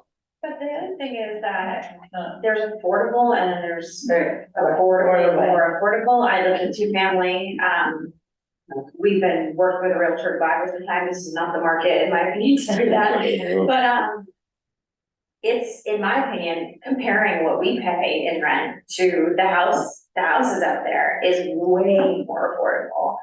And so, I mean, that's just my experience. Everyone's experience is different. But I mean, it's just diverse options of housing. Right. And sometimes it may not be deemed a certain percentage, but it could be more affordable for people. So I think, in my opinion, and we can agree to disagree, but is that's Well, it's not really agree important. and disagree, but that's definitely in the master plan. There was a desire for a lot of people that participated, that they wanted more opportunities, in the housing stock. Right, diverse housing Right. stuff, yeah. And so I think that's kind of what we're talking about. right, and that's by The the MBTA does, I think, and I know, and I. Gotta be careful to say, it's, I don't think we're in the Cambridge and Arlington either, but I still am in the camp that we should move forward with being in compliance, but either way, I think that, the idea behind that is to build more diverse housing stock, Right. Yeah, there's capital A, affordable, meaning that it's dated, right?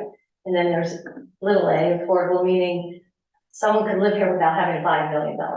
Right, and I got a question for Josh. Josh, we have a number of 40Bs on the table right now, and I think in all different degrees of approval or. they're all approved. They're all approved. The only one that has permits, that's where you see. Okay. So if all these units do come on board, Mhm. and they're all been approved, and they don't get tied up in court for years, Mhm. how many additional units will Milton be adding to the affordable housing stock that we have? We just saw that. But that's, the one thing I would say is, there's also with those, a lot of rentals, and you get to. Yeah, but that isn't, Not I'm really. going back to 10% affordable I housing and think 40B. when we looked at it, it was about 70%. So Yeah. again, you've made, if you look at your plan in 2014, we were at 4%. And Right. we could honestly, again, there's a caveat there, but we could be at 7%, which is great. I mean, if we can make, it's difficult because I'm not sure all of those will go forward. Yeah, no, but that's what I'm curious about. I mean, if all the ones that have been approved go And that's- forward. So what you can do with the SHI is once you get a permit, you put it on the S. Yes. And- So that's what we just looked Yeah, at. so the SHI, as it stands now, as Joey said, we'll get 748 units of affordable in total. That includes some of the existing units. So it's almost, well, 7.5%. Sorry? Does any of them fall off the list I because think they just didn't get the because permit? one did, but it's still, it's a great, Yeah. if you look at 2014. Oh, no, you no, I look, think. it's great strides, they won't all get built, but you permitted them, like the town permitted them. And I think Milton historically has been behind, we had a chance to, every resident of the town, in the town and the state had a chance to vote to repeal 40B, and I think Milton, if I remember correctly, 65% of the voted to keep 40B in place. So it wasn't like, we're against 40B or even affordable housing. So I think I want to get that pretty clear too. I think what would really be another step forward is if we did dedicate some town-owned land for affordable housing, which many towns do. It helps you as a town decide where it sits, what it looks like, Right. how many units, what the parking, even though you've got this 40B, it's what's considered a friendly 40B. And, in my professional life, I build housing. I build affordable housing and mixed income housing. And a friendly 40B, right, is something that it's supported by the town, it's supported by the town housing goals, it's supported by the town, master plan implementation. It's placed where it makes most sense. It looks like it fits in, but we haven't really done that as a town yet. But isn't that part of the problem, Julie? I mean, we don't have, I think Cheryl, you said earlier, but maybe someone else said this, we don't have a lot of town-owned land, do we? We do have some town-owned land, right? We do have some. But we We just. talked about some of it. We but- talked about some of it. Right, we're gonna be in competition, we have the schools are telling us we need, 5 acres of land, but a difficult time, they have in finding an acceptable site to, well, we'll see what's acceptable and not acceptable. But also, to actually find that piece of town-owned land, given all the competing constituencies that may want something on there, which will also include affordable housing. I think, isn't that part of the challenge? I mean, part of the challenge is dedicating resources to affordable housing, right? We now have the CPA funds, thankfully the town passed this, and it's not just for affordable housing. Mhm. There's incredible work being done on historic, on green space. I mean, this town is gonna look better because we've passed CPA. Yes. But, we just, folks haven't made that decision to say, let's dedicate some town-owned land. Let's, parking is important. We need parking, we need affordable housing too. Yeah, one right? thing I would say about the 40Bs, because I followed all of them very carefully, I looked at them, I did diagrams of all of them. All of them are way out of scale for their neighborhoods. You wouldn't choose, if you were doing good planning, to pick any one of those sites. You might pick East Milton, but not at the scale that you pick it. And so the idea that I advocated, and those all came in, I went to the housing committee, to Melinda Collins, and say that the town should look at town-owned land. Because you're getting 100% of the units and they're 100% affordable. You get to count the rentals on the 648, 652 Canton Ave as all being affordable, but only 25% are, and the other 75% are market rate. So you have to absorb 75% market rate to get to 25% affordable versus doing your town-owned land is 100% all around, and you're really getting the affordable. And on one thing I'd like to say on the affordable, I'd like you to comment on too, Julie, is we're all talking about affordable at 80% AMI. 80% AMI is pretty high. What is that now for a family of four, like $100,000? It's in the 89,000. So that's, family of four, 100,000, there are a lot of people who fall less than that.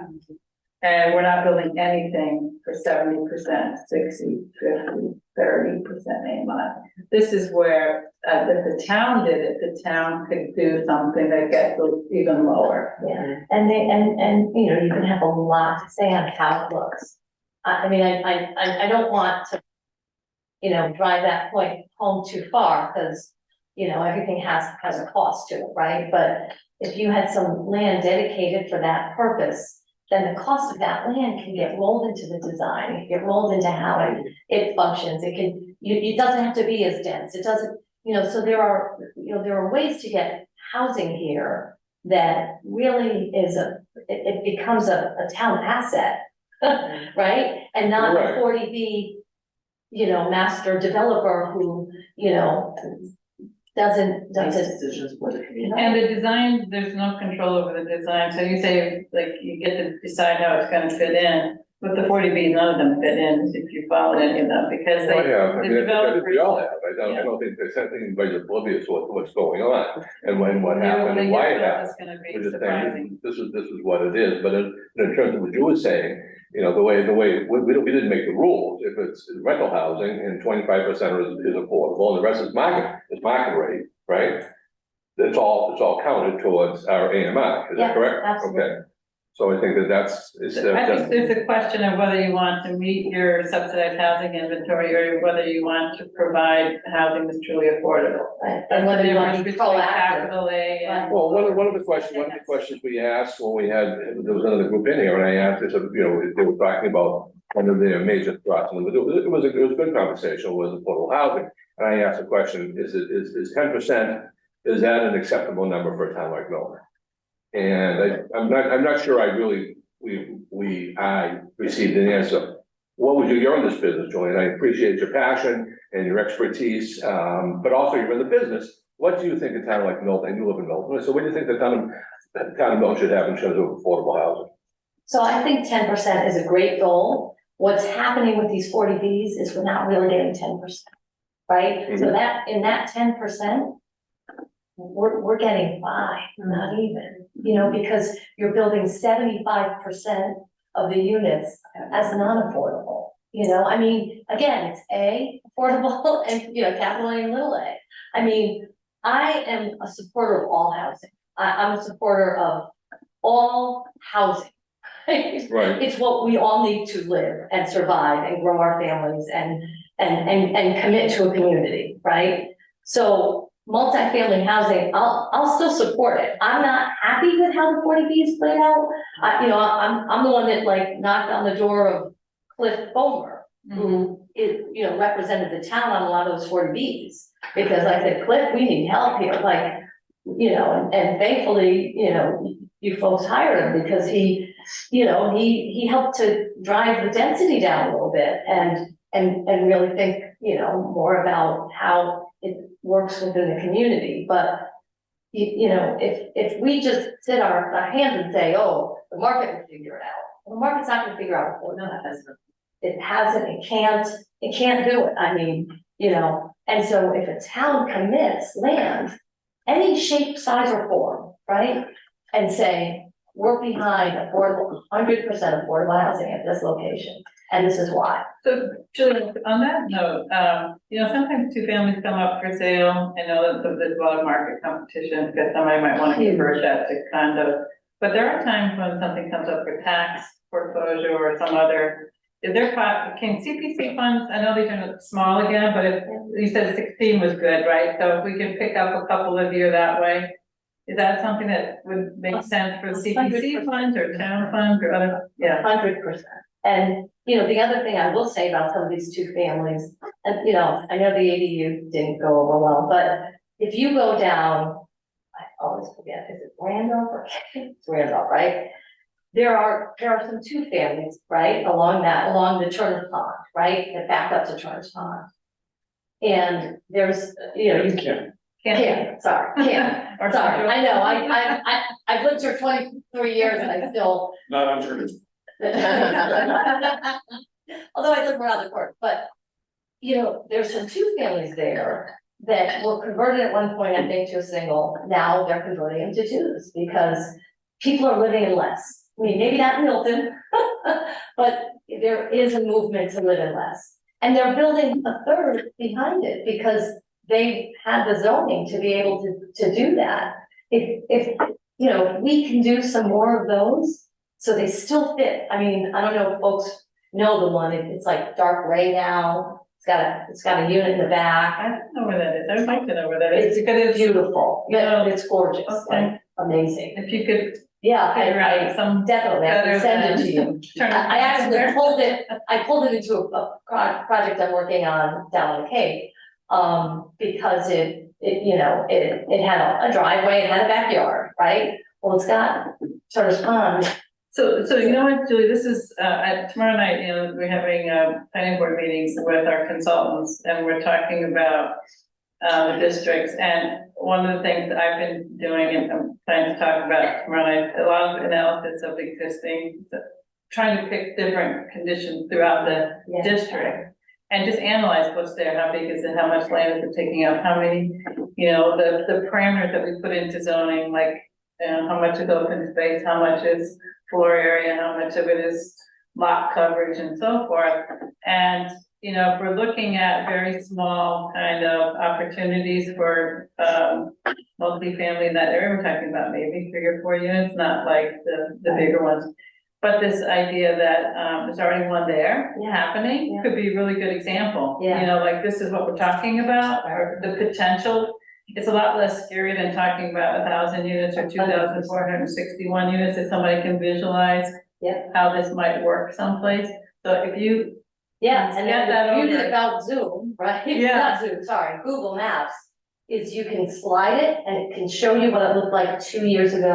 Oh, yeah. And so you see sort of how that density plays out, like you can see that they kicked the back end of the house out a little bit, right? Okay. They made a unit yeah. and then added a unit in the back. I mean, it's really pretty, Do you know who's doing it by chance? Like, is Do I- it the homeowner doing it or is the it? homeowner, yeah. I don't think it was a developer. I really wanna knock on the door, but. Yeah, Yeah, I don't know if, Because my husband would take the dog and leave it, go there. I mean, that's the sort of thing that Tim has talked about, could be what, that, I'll just call it the Elliott Street corridor. They've been calling it the triplex district lately, And, you know, even if, you know, the MBTA communities, it's not affordable housing, you're right.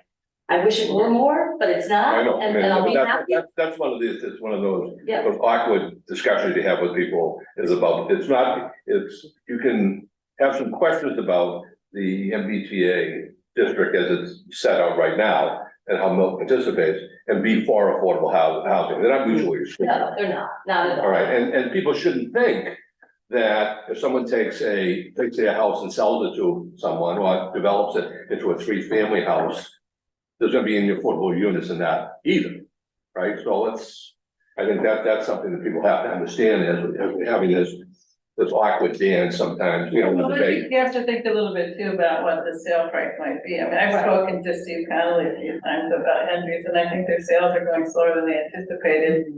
And, you know, there's, you know, there will be market conditions that everybody thinks you're gonna just sell like 3 units in a 3-family for $1 million. It may not be the case. And Yeah, but I'm in this business, the interest rate is 7.5%. If you're buying a condominium, I mean, that may have something to do with it. You know, in terms of buying something, even though well, even though but if you even think about like a small single family house might be what, 1,400 square feet?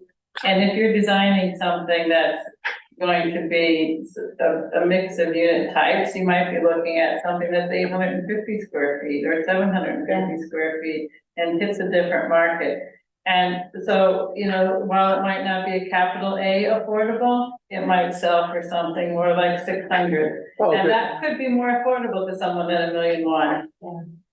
Or, you know, you take your single family home and you build 2 rental units, right? And you become now the landlord of, you know, and you build your equity or, you know, build your. no one knows how this is gonna actually play out, No. which is why we. And no one wants change. No one wants change, and you think about it, someone just moved from Dorchester, left a 3-family house to move to Milton, and all of a sudden his next door neighbor decides, hey, you know what? I'm gonna sell my house and develop it into a 3-family house. That sort of takes a little bit of the glow off the move, so to speak. So I think those are some of the things, because everything is as of right, which is one of the difficult things that's always been in this town, that you just can do whatever you want to do with your property, right? And people have a problem with that. Well, one thing that the law allows is site plan approval Right. process, and it's been put into the zoning. And the current draft that the select board reviewed last night didn't include site plan review for the 3-family district. And in my comments that I'll make tomorrow night, I'm going to suggest it be for every single one of the projects, because it should be protections for the smaller development. Well, because there's a lot of time where they go and make, like what you're describing, to make something good versus not good. Right. And so, there is that level of review. What that means is you can't say no at the end, but you, just like 440 Granite Ave in East Milton Square that the planning board did site plan review on, we didn't do special permit, we spent a lot of time on that. And they made a lot of changes to it, so there, Those are voluntary changes, right? But you can't say no, you can't say no, you can't say no about it. you can put conditions on it, you can put conditions on it, yeah, that's what we did, And they can't go forward and build without your approval, is that right? right? So you can say no. They can say no to your condition. I mean, you know, it's all about timing, right? If you can get to yes faster, it costs you less. Isn't that the whole thing, Yeah, as Steve Conley would tell you, when he was building 131, Elliott Street, right? Timing was everything.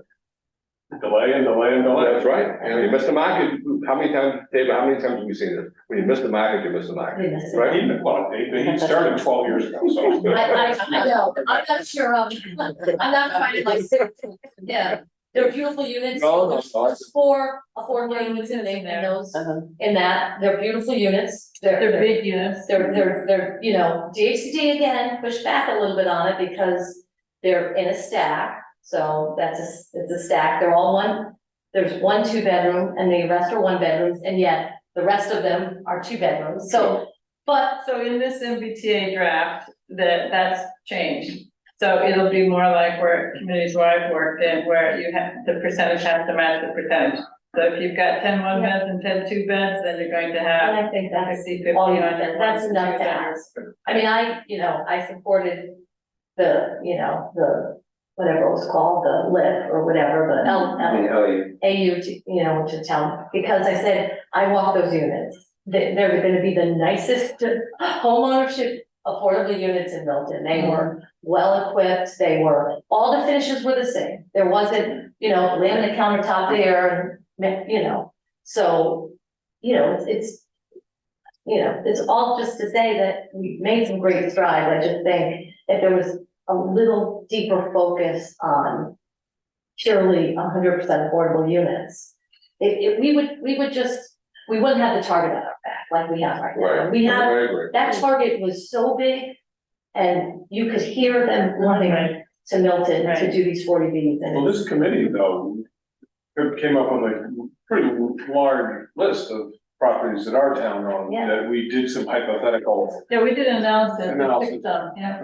mean, it didn't actually have any approval to go anywhere, but it's theoretical.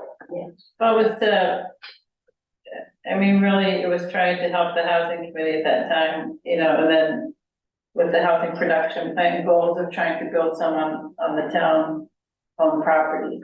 And obviously, it's only town owned property goes back to the select board. But as far as planning purposes, I think, and how we update, so that's where we started with how we might update the master plan on the housing. It almost seems like the housing could use a new section. Like some of them just seem like they need some tinkering, but I don't know, maybe there's some of the things the goals are still the same, maybe. Yeah. But in terms of there's a lot that's changed, and so maybe that could all be documented. Have you folks been documenting any of that? Like you said, 16 now that are ownership, and the numbers that are on the ASIC. Is the Affordable Housing Trust keeping track, or is it the planning department that's keeping track, or? It's primarily the planning department, but, I get the list so I can sort of scrutinize and, let the world know that there's great work that's happening here. I mean, we haven't always had the best reputation for letting folks in, and if there's anything I'd like to change, it's that. And I do work with the HCD Living Community all the time, and I say we'll get there, we were the bad boys. Right. Oh, yeah. And that might be why the MBTA communities Well, yeah, I think so, I has think, selected us, as yeah, I mean, I think. rapid transit. Yeah, I think there'll be discussion, and it'll run its course at some point. There will be some conversation about reclassification, asking for that, and I think that, when you really sit down and crunch the numbers, one of the things that personally has bothered me is the fact that, you know, we talk about parking and traffic congestion and pollution. You know, during some of these areas, there seems to be this thought that if you start building things, people will start now using the MBTA more and more. And I think if anything, I think that more and more people working at home, I think you could look at 131, the Henry Building. Elliott, you could certainly take a look at the one across the street at 36 Central. You could take a look at 88 Wharf. And even when my daughter lives in the Walter Baker factory, I asked her how many people actually take the T. It's right there. She says she hasn't been on the T in 15 years, right? So I think that one of the things, if we're gonna really tie this thing together and make this thing work, if we're gonna use the MBTA, okay, as a partner with the state to identify how many units the town's gonna be responsible for, there has to be some realistic conversation about are people really gonna be using the T, and if not, okay, how is the town of Milton gonna handle that? Are we shooting ourselves in the foot? Are we adding to parking congestion, traffic congestion, pollution, et cetera, because of the T, right? And, you know, I can be convinced, I'm just not there yet. Yeah. Because of the team. Yeah, because I think people won't be using the T. So if you build, you add more units down on this, like, what they call it, the Elliott Street corridor, basically, and you double or triple, and the idea was that more and more people you add people, then they'll start using the MBTA more, and I think that's what's behind it. I think up to this point, that hasn't been the case. Because if you look at the ridership, you know, and it's fair. Yeah. I mean, I think the biggest ridership is in Mattapan and Ashland. In between is sort of sketchy in terms of how many people actually use the trolley, and which makes things much more complicated, is you can't get a really good number from the T, because they don't charge any fares. Is that accurate? Yeah, and we received updated ridership data a few months ago that we shared in that That I forum have. that you were present at. Land use is the primary driver for ridership for any public service of transport. So increasing the sort of footprint of multifamily is likely to increase that ridership. And also, we receive the service regardless of how often your daughter chooses to ride the trolley. But should I pay for it, right? Well, Yeah, You're paying $2 million. We're paying $2 million for that We're not, service, what I'm saying is, people on the Milton side is not using it as much as some other people, and they're even talking about a decrease in ridership. This is going back to pre-pandemic levels of down 40%. Now, even up in Mattapan Square, I've been told that now more and more people are starting to take the commuter rail. This is much more pleasant and reliable way of moving in town, so it's taking away from even some of that ridership that they had in Mattapan. So I'm not, the company I work for built the one that was. Oh, okay. You know, the one that was just put in the Mattapan parking lot, daily table. okay, And I will tell you that the ridership has spiked because of. good, okay, And, that's you know, good to one of know. the things we did, which was very tough at the time, is we literally, no parking. Right. There's no parking for 134 units. Okay, and that, So they Julie, gotta find. that makes perfect sense. Yeah. Are we willing to do that in Milton, saying if you move to Milton, you can't have a car, you have to take the T? Now, I know. You know, I mean, that would be an it's Milton and. That would be an interesting conversation. What's the height on that, on what you built? It's big. 6 Right, that's completely different than Yeah, having. it's 6 stories. I mean, it's 134 units. Yeah, I mean, Yeah. so you said no, so they didn't Wouldn't have build it, that. so you didn't have a choice. If you wanted to live there, you couldn't have an automobile. If you wanted to go in town, right, pretty much, you would either walk up the street to Cody Ford and take the commuter rail in, or you hop on the T and work your way into Boston, which makes perfect sense to me. All right, so, I think there's gonna be a lot more debate about the MVP, Yeah. Even on this, But I I'm didn't gonna think afford this one. is about it, but this is about affordable Can housing. I kind of recap like some of the points that you said? that were- Yeah, 'cause it's really Too long. housing, it's really housing, because the master plan is housing, and there's a lot of things that aren't purely affordable in that plan that. For example, even like the memory care facility is, a place for people who locally who can, they need a place to go, they need memory care. So it is, housing is larger than just affordable. And it's we got larger than- involved in that one too. Cheryl, Affordable there's no housing trust got disagreement involved. with that, really. Yeah. It's, I totally agree with it. Yeah, and so, go ahead, yeah, no, and I know Elaine wanted to do recap everything, and please go And ahead. does it make sense if you were mentioning, that it might be time for an update to the housing, part? Plan, does it make sense to have an entire section of housing go to community? So that, you know. The pace at which the MBTA communities has to happen is going to be faster than an update of master plan. I mean, I think it might end up being a part of what goes in as sort of context, but, unless the state changes our schedule, you know, Well, or the. I have really felt that, we're bumping up against, you know, a pretty tight timeline, although I wish that we could have gotten some more work from our consultants sooner, but anyway, I guess that's my thought about that particular, It's just happening. yeah, and the other thing, and the other thing that's an update we didn't talk about is that the planning board has hired a consultant to write mixed use overlays on Milton Square. So that would be more multifamily. That had, I'm thinking we're probably gonna have what, a 12% affordability like we had in Milton Village. I think Affordable Housing Trust gave us that bump from 10 to 12, right? Or push for that. So we'll probably start at 12 for East Milton Square. So that's in the works now. So that would be another update, because by the time we get to update, that's gonna be probably passed or hopefully passed.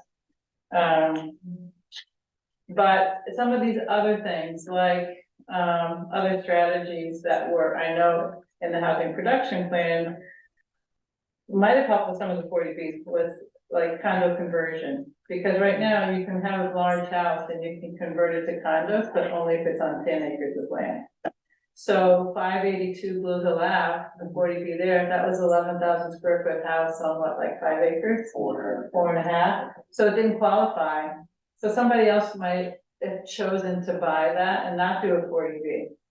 And the one on Canton Ave, again, it was a historic home with plenty of land. Somebody could have converted the house to condo and added some condos there, but it wasn't 10 acres either. So there are other properties out there. Right, like. It's in our zoning right now, that you can do it with 10. It's something that the planning board worked on a couple of years ago and then tabled. But that's one of the things that was in the housing production plan as an opportunity, not capital A affordable, but how do you increase your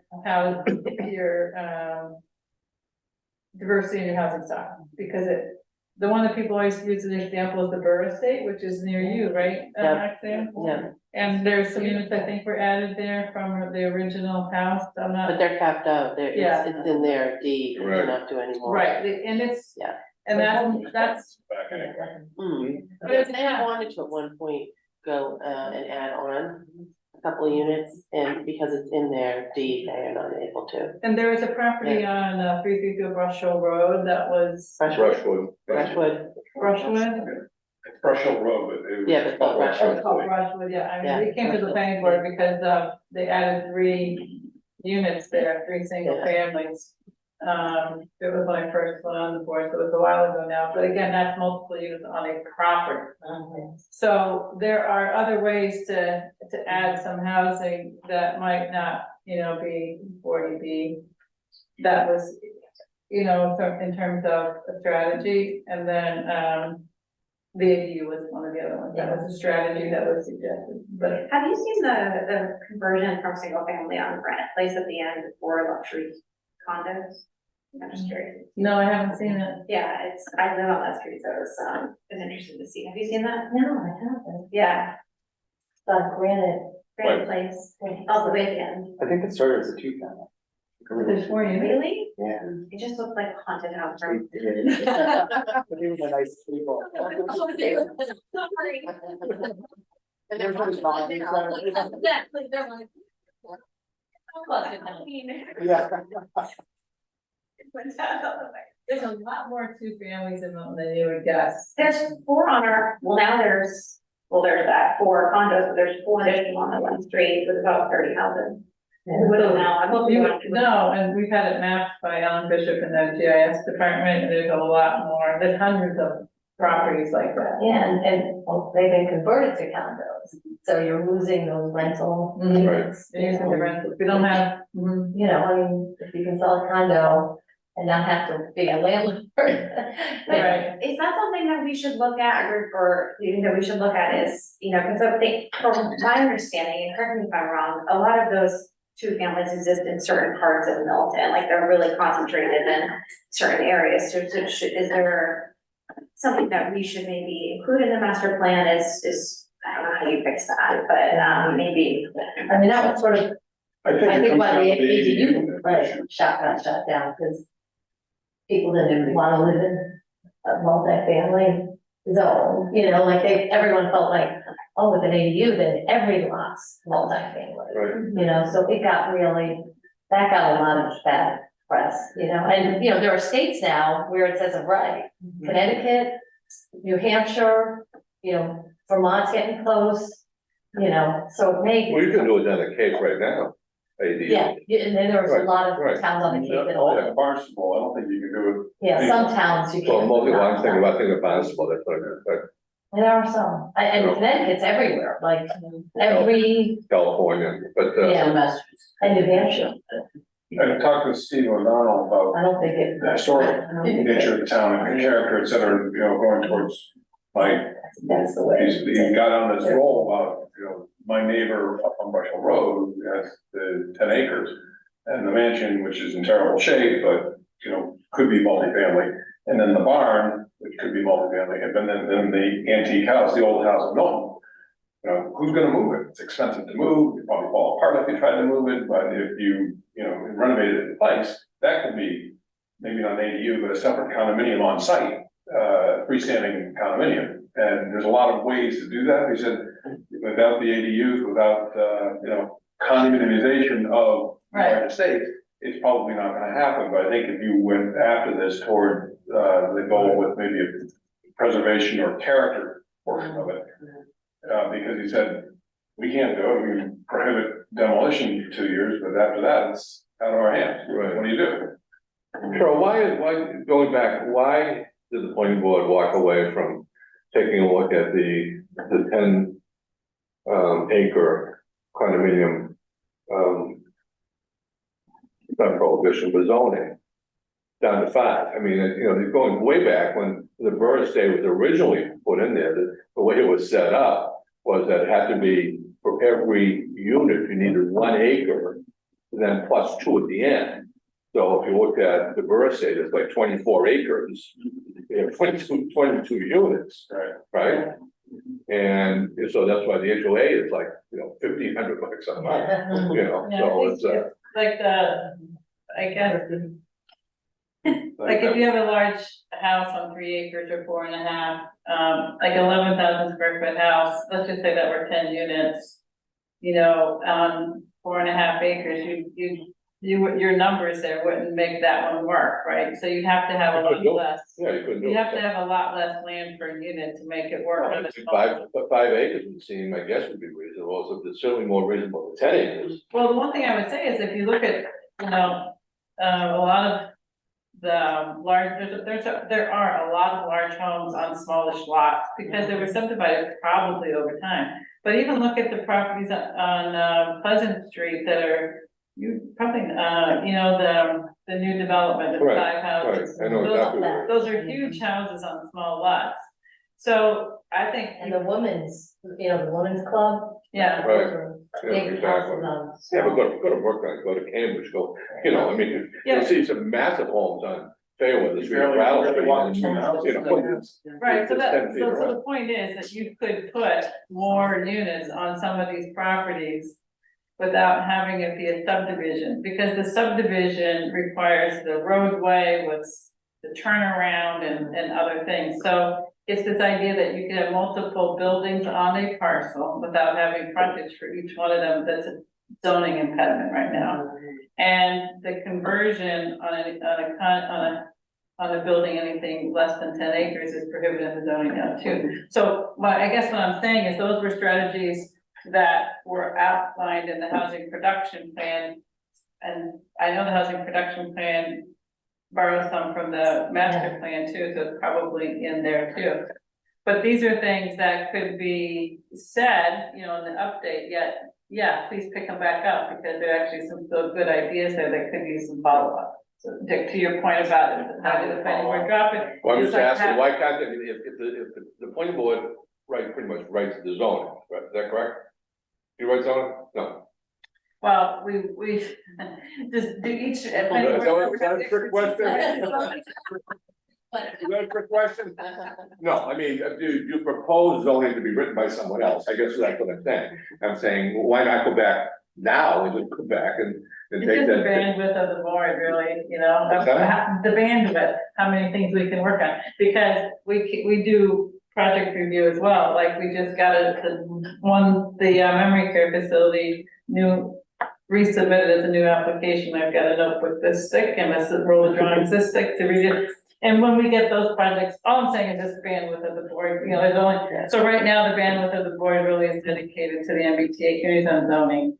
And we're trying to fit in a few things like outdoor lighting and signage, but they keep falling off they're on the agenda and they don't get any time because there's no time. So I'm just being realistic and honest about that, Dick, but No, yeah, it is, we have a list of. But nothing but realistic and honest, since I've dealt with you, but I'm just saying, if you had worked on this, the planning board had worked on this, and Yeah, then we dropped it 2 years ago, you've already started some of the work. I'm not, so you're not starting from scratch again, I think to me it would be fairly yeah, so what we do is we have easy, the you know, not list, easy, Yeah. but realistic, that you could say, instead of having 10 acres zoning, we do 5 acres zoning. so what we do is we have this list of zoning articles, that we started or and then tabled, or that we put forward and got sent back for further study, or planning board members have raised as a list, and we have this running list. And we just don't make it through the whole list in any, I'm just being honest with you. I that's what it is. understand what you're doing. I appreciate that. We have a planning department of 2 people That's right. and. Hey, the master plan said we should put that staff position in place. There you go. Yes. Check that box. We get things done. All right, so, Elaine, do you feel like you're in a position to know what we're doing with housing next?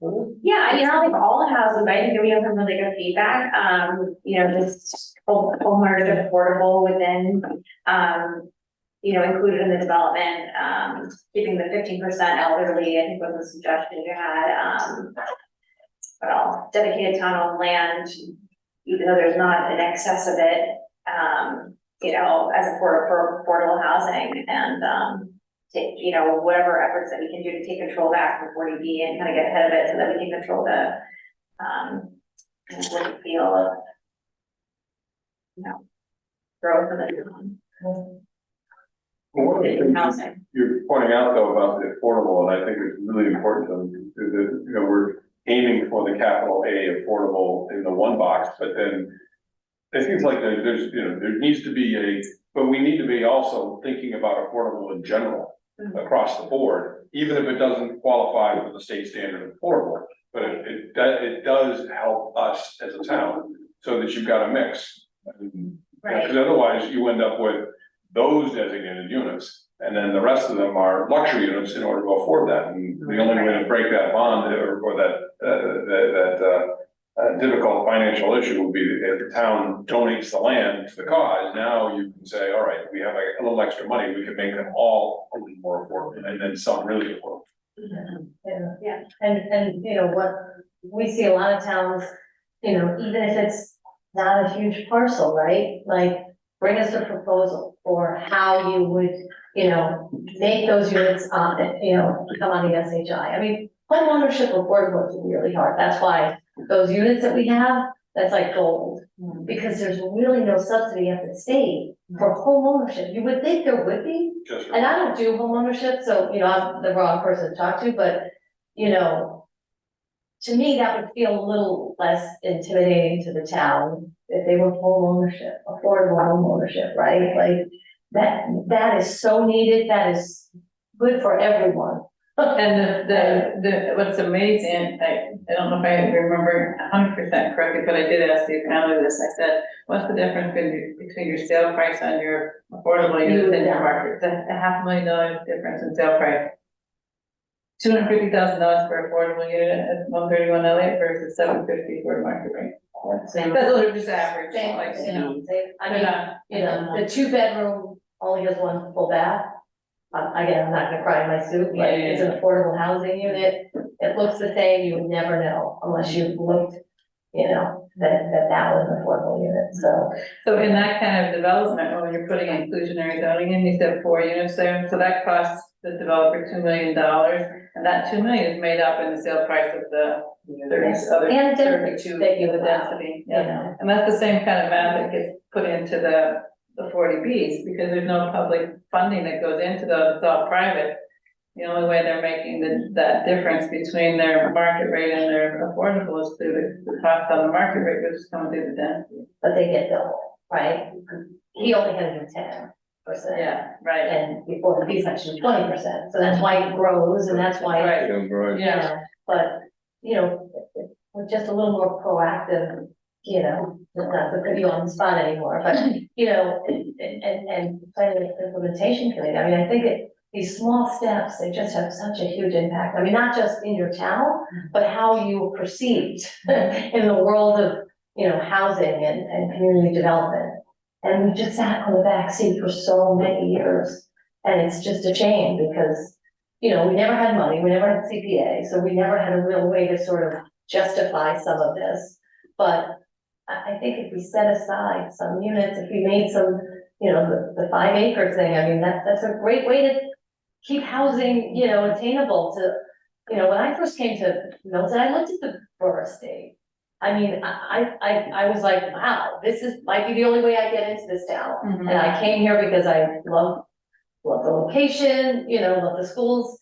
I mean, thankfully I found a house, but it's, you know, it would, I mean, I think of myself, We have the MBTA too, right?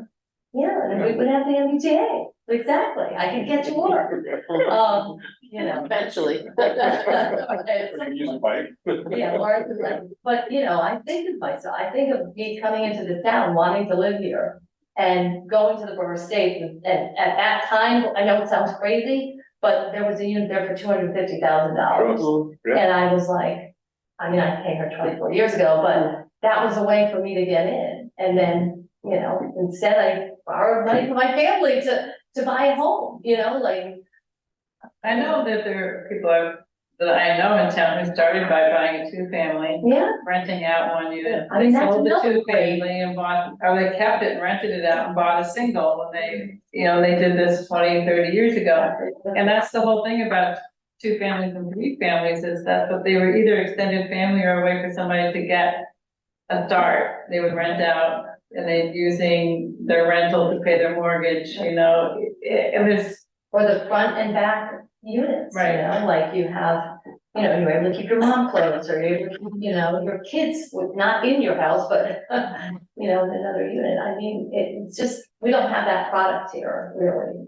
And those 2 families are being, I mean, I hate to say it, but some of the homeownership units that were, you know, off-site, right? Like the one that we did at Church Street and the one that we're doing on Fairbanks, those were rental units, and because we allow folks to, you know, developers to go off-site with their inclusionary units.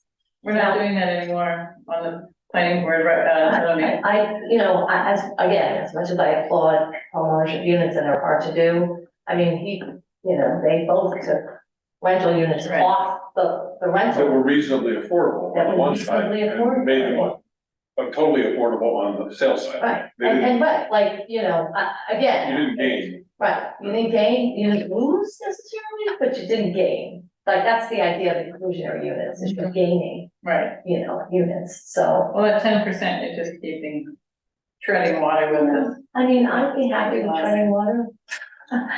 You know, I want more and more and more, I'm a greedy person, but, you know, I think we've got it, that's why the 12% was important. Because you're not 15, but it's 12, and it makes a difference, and, you know, it makes the developers hurt a little bit, but I think it provides a benefit. down overall, you know? And As long as we understand there are numbers that are economic that works into all these things, as you know so well. 100%. And if the numbers don't work, then They you can don't have, then you can have the best concept and the best ideas in the world, but if you just can't make it work, then it just doesn't work, nothing happens, right? So I think that that's something we always have to, you always have to keep in mind as we do these things, And I think that's what made some of these off-unit ones work, because they weren't a 40B. So it was a Right. planning board, it was a special permit, or it was a I think one of them was. Yeah, And so it, you know, again, I think we've got to hold some of the developers, you know, feet to the fire. I don't think we did it as much as I would have liked to on, at least on Woodlot Road. I mean, those units are $1.8 million, and we took a two-family and let them put those 2 units in that two-family. You know, to me, offsite, I mean, to me, that's not what we want to do. I get it. They're homeownership units, I'm proud to support them all day long, but, you know, we just have to be a little more mindful of what we're doing and why we're doing it and how we look in doing that. You know, the poor people can live in the two-family, but we'll make way for the rich folk, and we won't let them worry about overcrowding schools, because they'll probably send their kids to a private school, you know, like, it just doesn't sit right with, you know, but. Julie, one more thing before you go. The trust, is now receiving the recipient of funds from the CPA funds, right?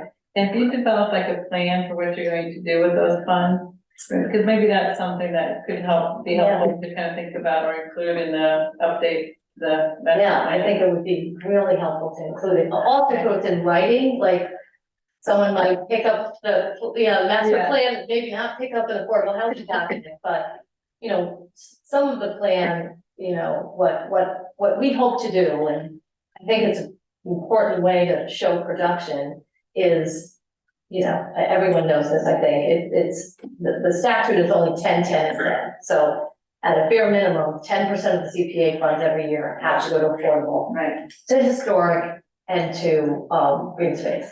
And so what we would like to see happen, and we did, our first application in, we did get it, is to take the 30%, right? We're not asking for 50, some towns get 50, 60, 70. Take the 30% and give it to the Affordable Housing Trust, so that when opportunities arise where affordable housing can be included in a development plan and a site plan, you know, they can come to us and we can say, we don't want it to be at 80. Can you make it at 60? And what's the delta there? Is it $100,000 to go from 80 to 60?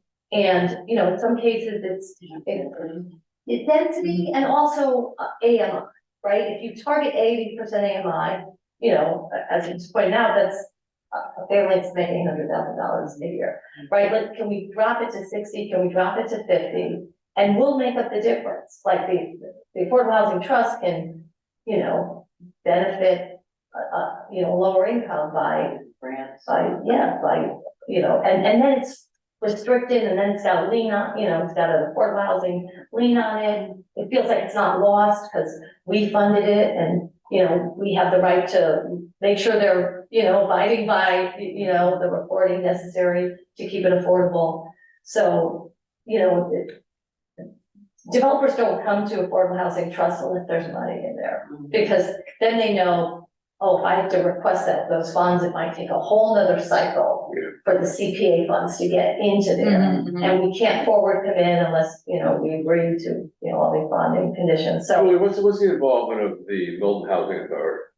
so, you know, they're very, very separate, right? Right. And we strongly encourage the, you know, the housing authority to, you know, to seek funding through us, or to, you know, make us a part of their plans, or to discuss. I mean, you know, housing authorities, they have small staff, they have, you know, we're volunteers, you know, on the trust, but we have, you know, skills and, you know, skill sets that we could offer. For instance, the most recent CPA, applications came in, and the, I'm gonna get the name wrong, right? The affordable units at Winter Valley. Winter Valley. So I had a call with the woman from Winter Valley there. And what the CPA would like to happen is for them to go through us for their funding. And primarily because we can be more flexible, they don't have to wait the full year, and we can be a little more responsive and, we understand all the funding programs and what they need and when they need it and so the housing authority could do the same, they could come to us and say, we'd like to do X, Y, or Z and seek funding through the Affordable Housing Trust. How many units do they manage? They don't manage a whole lot. Housing authorities, I work with tons of housing authorities. It's really hard to do this work as a housing authority. I mean, it just is. And especially when you only have a few units, because those costs to manage those properties far outweigh the revenue that they're getting. They just do, because you have staff and you have to be ever present and you have to be responsive to, it's just really, really difficult, which is why a lot of people are going. Well, the reason I asked is I was wondering if they were looking to suitable town-owned property to expand. I think they would. I don't think they have. It the sounds like they capacity. haven't. Well, I don't think they have the capacity. It takes staff. It takes someone fully committed. It takes, that's why these housing authorities partner with that's why I get involved in these housing Okay, all right, authorities. Because they that's- need a development partner. It's not like, oh, if you build it, they will fund it. Because you need to actively be managing the funding round. Right. All kinds of stuff, but, they have mostly, elderly units. They have some mobile vouchers that they can Section send 8, out, right. Section 8 mobile vouchers. But it's, housing authorities are, Do towns ever share a housing authority? Yeah, our housing authority works with Randolph for the voucher program. Dick, to just a question on numbers. The Milton Housing Trust. Milton Housing Authority. Milton Housing Authority manages 51 units, 39 of which are senior and 144 section. Are some of those all coming in price like that? The senior units are at Millerad, Oh, yeah. Top of what? and then the other units just got. I know there's like a 2-family or 4-family on Elliott Street, right? Near 131 Elliott, down that end of Elliott. They're kind of, like, you wouldn't know necessarily, they're Yeah, I housing authority, they kind of just. I do some work with the Denham Housing Authority, Yeah, and how they're set, they're all differently. here. I really dated myself a long time ago. I did a lot of work with the Boston Housing Authority, so I understand that. I'm never gonna confuse. Milton Housing Authority with Boston Housing Authority, believe me, I was just wondering how they were actually set up, really, what do they do? And I understand they manage, these 51 units and coordinate the efforts on the Section 8 vouchers, which I don't think think they do a lot of development, that's Yeah. what I was sort of looking at. Is it no longer called Section 8? It's still called Section 8, and there's so many varieties of Section 8, like there's project-based, so that Section 8 stays at that property, there's mobile, which is what the housing authority has Right. primarily, so that can go anywhere. The other thing is, there's not a lot of rental in Milton, so there's not a lot of rentals that will accept. None of the current rentals, there's 5 currently available in Milton, none are eligible for Section 8 vouchers because they're just. The payment standard, if I remember correctly, for a 3-bedroom, all utilities included in Milton is $300. I think we get very far. Doesn't get you anything. Well, there are also Section 8 that are in Milton though, because sometimes we've had some issues that have come before the Board of Health. What was that again? In I think Boston. it's $3,200 all utilities included. For 3-bedroom? Yeah. But some landlords actually prefer Section 8. They love it. Right around downtown. Exactly, you don't have to chase the money, it's right there, thank you. The other thing I'm wondering with the housing, I didn't hear anything about any housing for people that are disabled.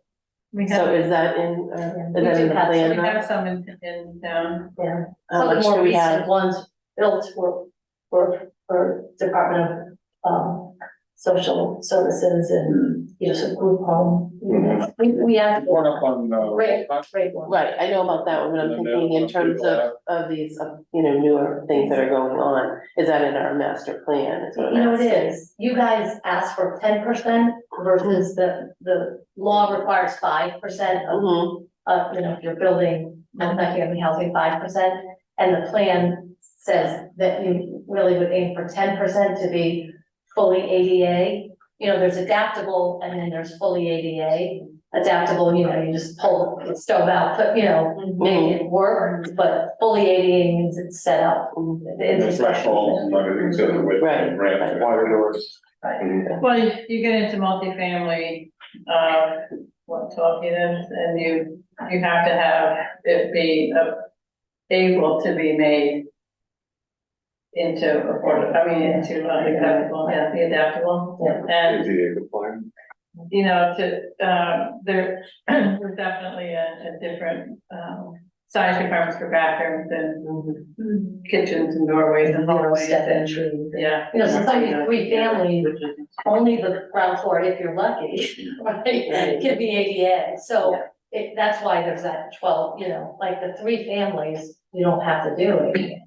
No, so Or like, sprinkle, right? well, 3 families, you have to sprinkle. Now you have to. Yeah. Oh, it's street camera then, huh? Yeah, it used to be over, right? Yeah, it used to be four, Before. No, it's 3. Wow, well, that's good. And it's just another cost factor. So when you look at the lowercase affordability issue, but the thing about when we say the variety of housing stock, we also talking about really like, if you have something like 440 Granite Ave, where it's a garage within the building and then an elevator, that serves people as they age too, not have to go outside, that they can take the elevator to their unit and it's a single level living. It's not the same, like I have a single level house, right? So that's one way I can age in place, right? But for, you know, most of the housing stock in Milton, you have to go upstairs, right?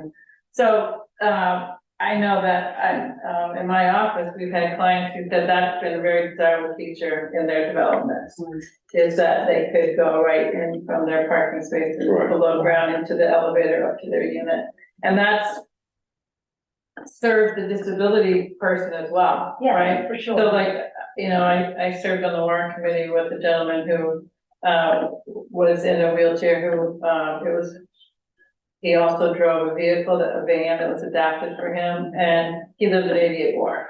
You know, so he could park his van there, he could get into the elevator and get to his unit there. And so these bigger buildings it's in the code that they have to be built that way. So that is one advantage of a little bit bigger building, is that it's a requirement to have units that disabled. And what they call universal design. Right. Is really for what I'm talking about, which is an elder person. But even if you think about it, people with a stroller and several kids, you know, like if you're parking outside and schlepping people upstairs, if you're on the 3rd floor walk up, I mean, that's a challenge too, right?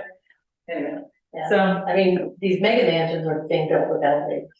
With elevators, yeah. Yeah, I mean, but there's a really great example of fully ADA, special needs, housing. In Boston Home, which is on Dorchester Ave, they built some new housing there, and they built that specifically.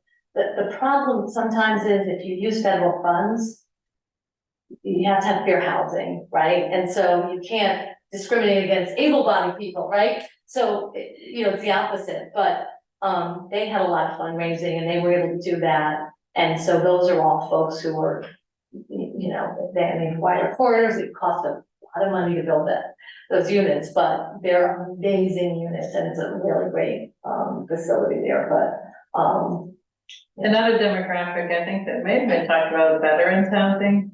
And I know that was, I think there might be funding for doing, is that right? Yeah. For veterans housing. Yeah.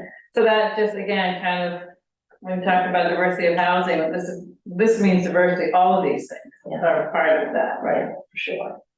And, you know, we're working on some veterans housing right now, home ownership veterans housing, you know, which is, that's like impossible, right? But I would love to be able to do some, veterans housing here in Milton, because I think it's pretty remarkable, as a town, we dedicated some resources to those, Mm-hmm, especially near the hospital, mm-hmm. Well, Julie, Yeah.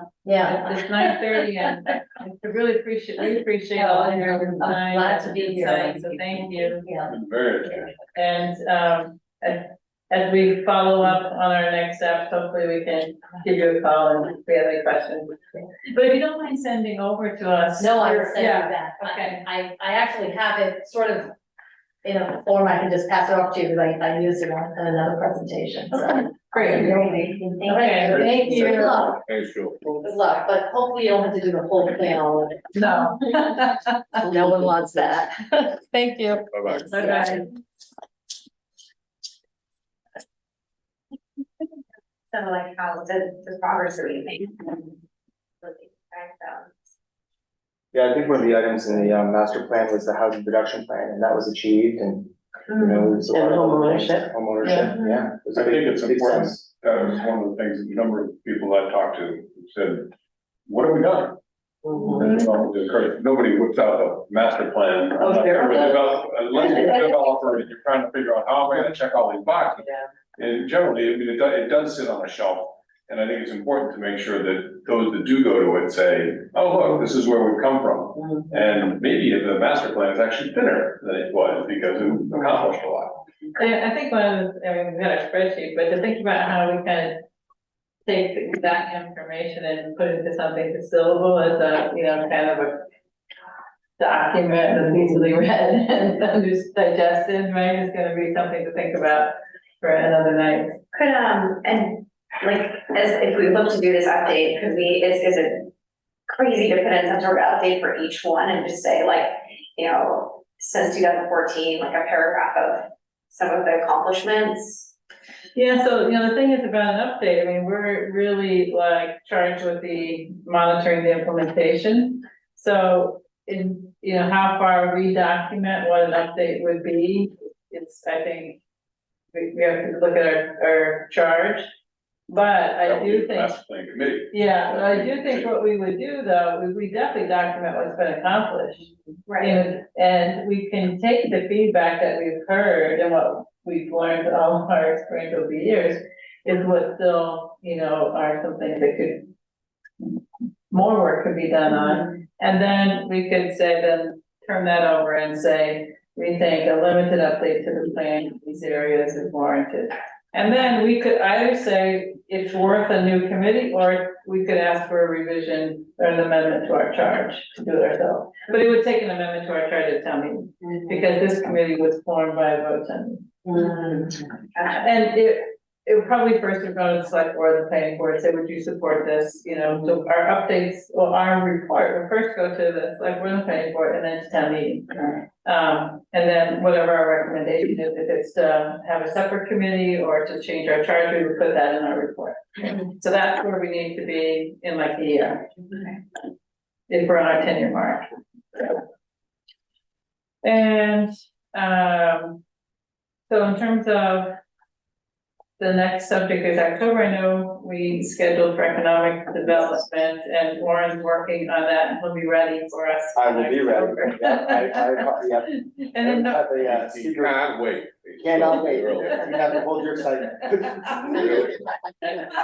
Give me a little tease, I'm not gonna roll with it. Can't wait.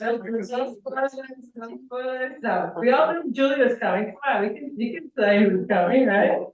Well, there goes the pride. Right, he can either, say or not say, but. As soon as I have it locked down. All right, and then next, we have, so we would have Regina, Tabor, and Roxanne, right? So, who thinks they'll be ready for November?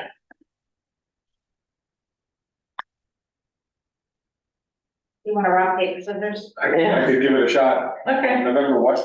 Well, this is interesting too, because I was watching, the select board meeting last night, maybe Roxanne, you can talk about the historic district, there's like, because this would be a pretty big, accomplishment if that actually moves ahead, but I only watched it a little bit, so. Well, they were just talking about whether they'd have something ready for us, for the December town meeting, so, we didn't talk about, The merits of it, yeah.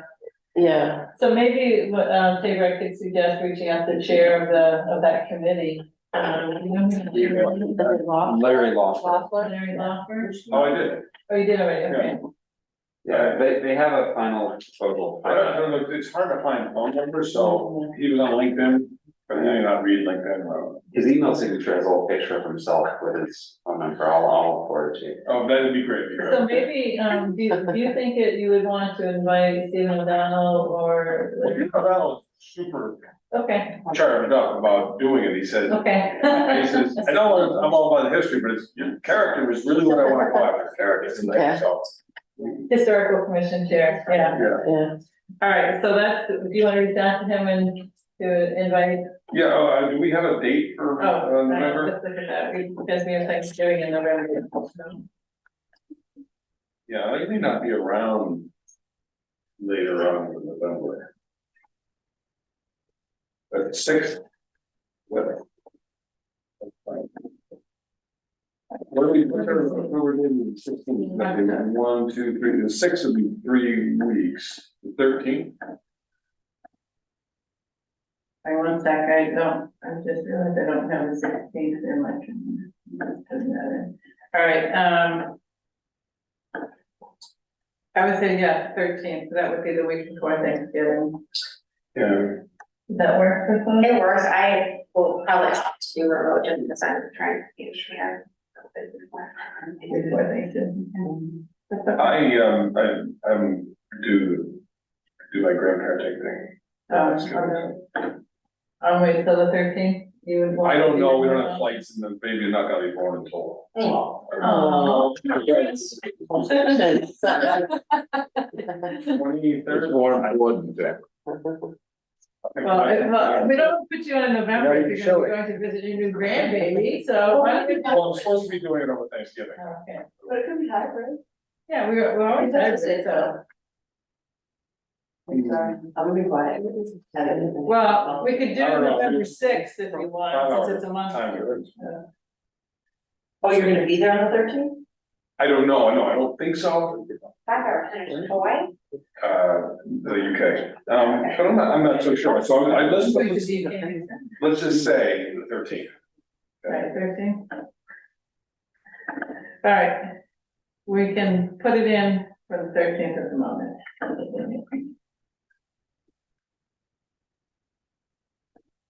Do we look at December while we're here?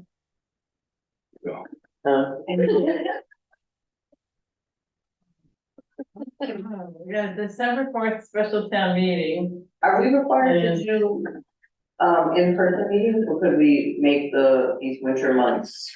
This is hybrid. Yeah, so it can be hybrid and, but you can have all Zoom, the governor allowed that for. Okay.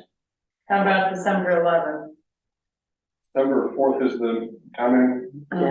yeah, That's probably gonna go over. I 4th, 5th. I mean, Maybe if so. we can always cancel if your Frank town meeting is running or something, but I don't wanna really push out past the 11th. Yeah. I don't either. So let's just put it in and we can see, okay? Okay, oh, yes, hybrid, yeah, I'll just be a hybrid, okay. So Monday, November 13th, right? No, November 13th, yes, and then Yes. December, December 11th. December 11th. and who's up in December? can we decide at the next meeting? Sure. It'll be It looks like it's the. It'll wanna be second lagged, Tuesday. Yeah, All right, that works, yeah. One week is, school break down. Yeah, Oh, I already have, the 11th in there, so it's whole, the MPSA. really, he just sent it to you. Thank you. Great. How about that? Why wait? All right. We can do it right now. So pumpkin, so I'm gonna make a motion to adjourn. I'll second. That wasn't me. All those in favor? Aye. All right, that's I'm it. not actually opposed, just. Oh, yeah. Sorry, any opposed, any abstentions? Well, You all. Um, Thank you.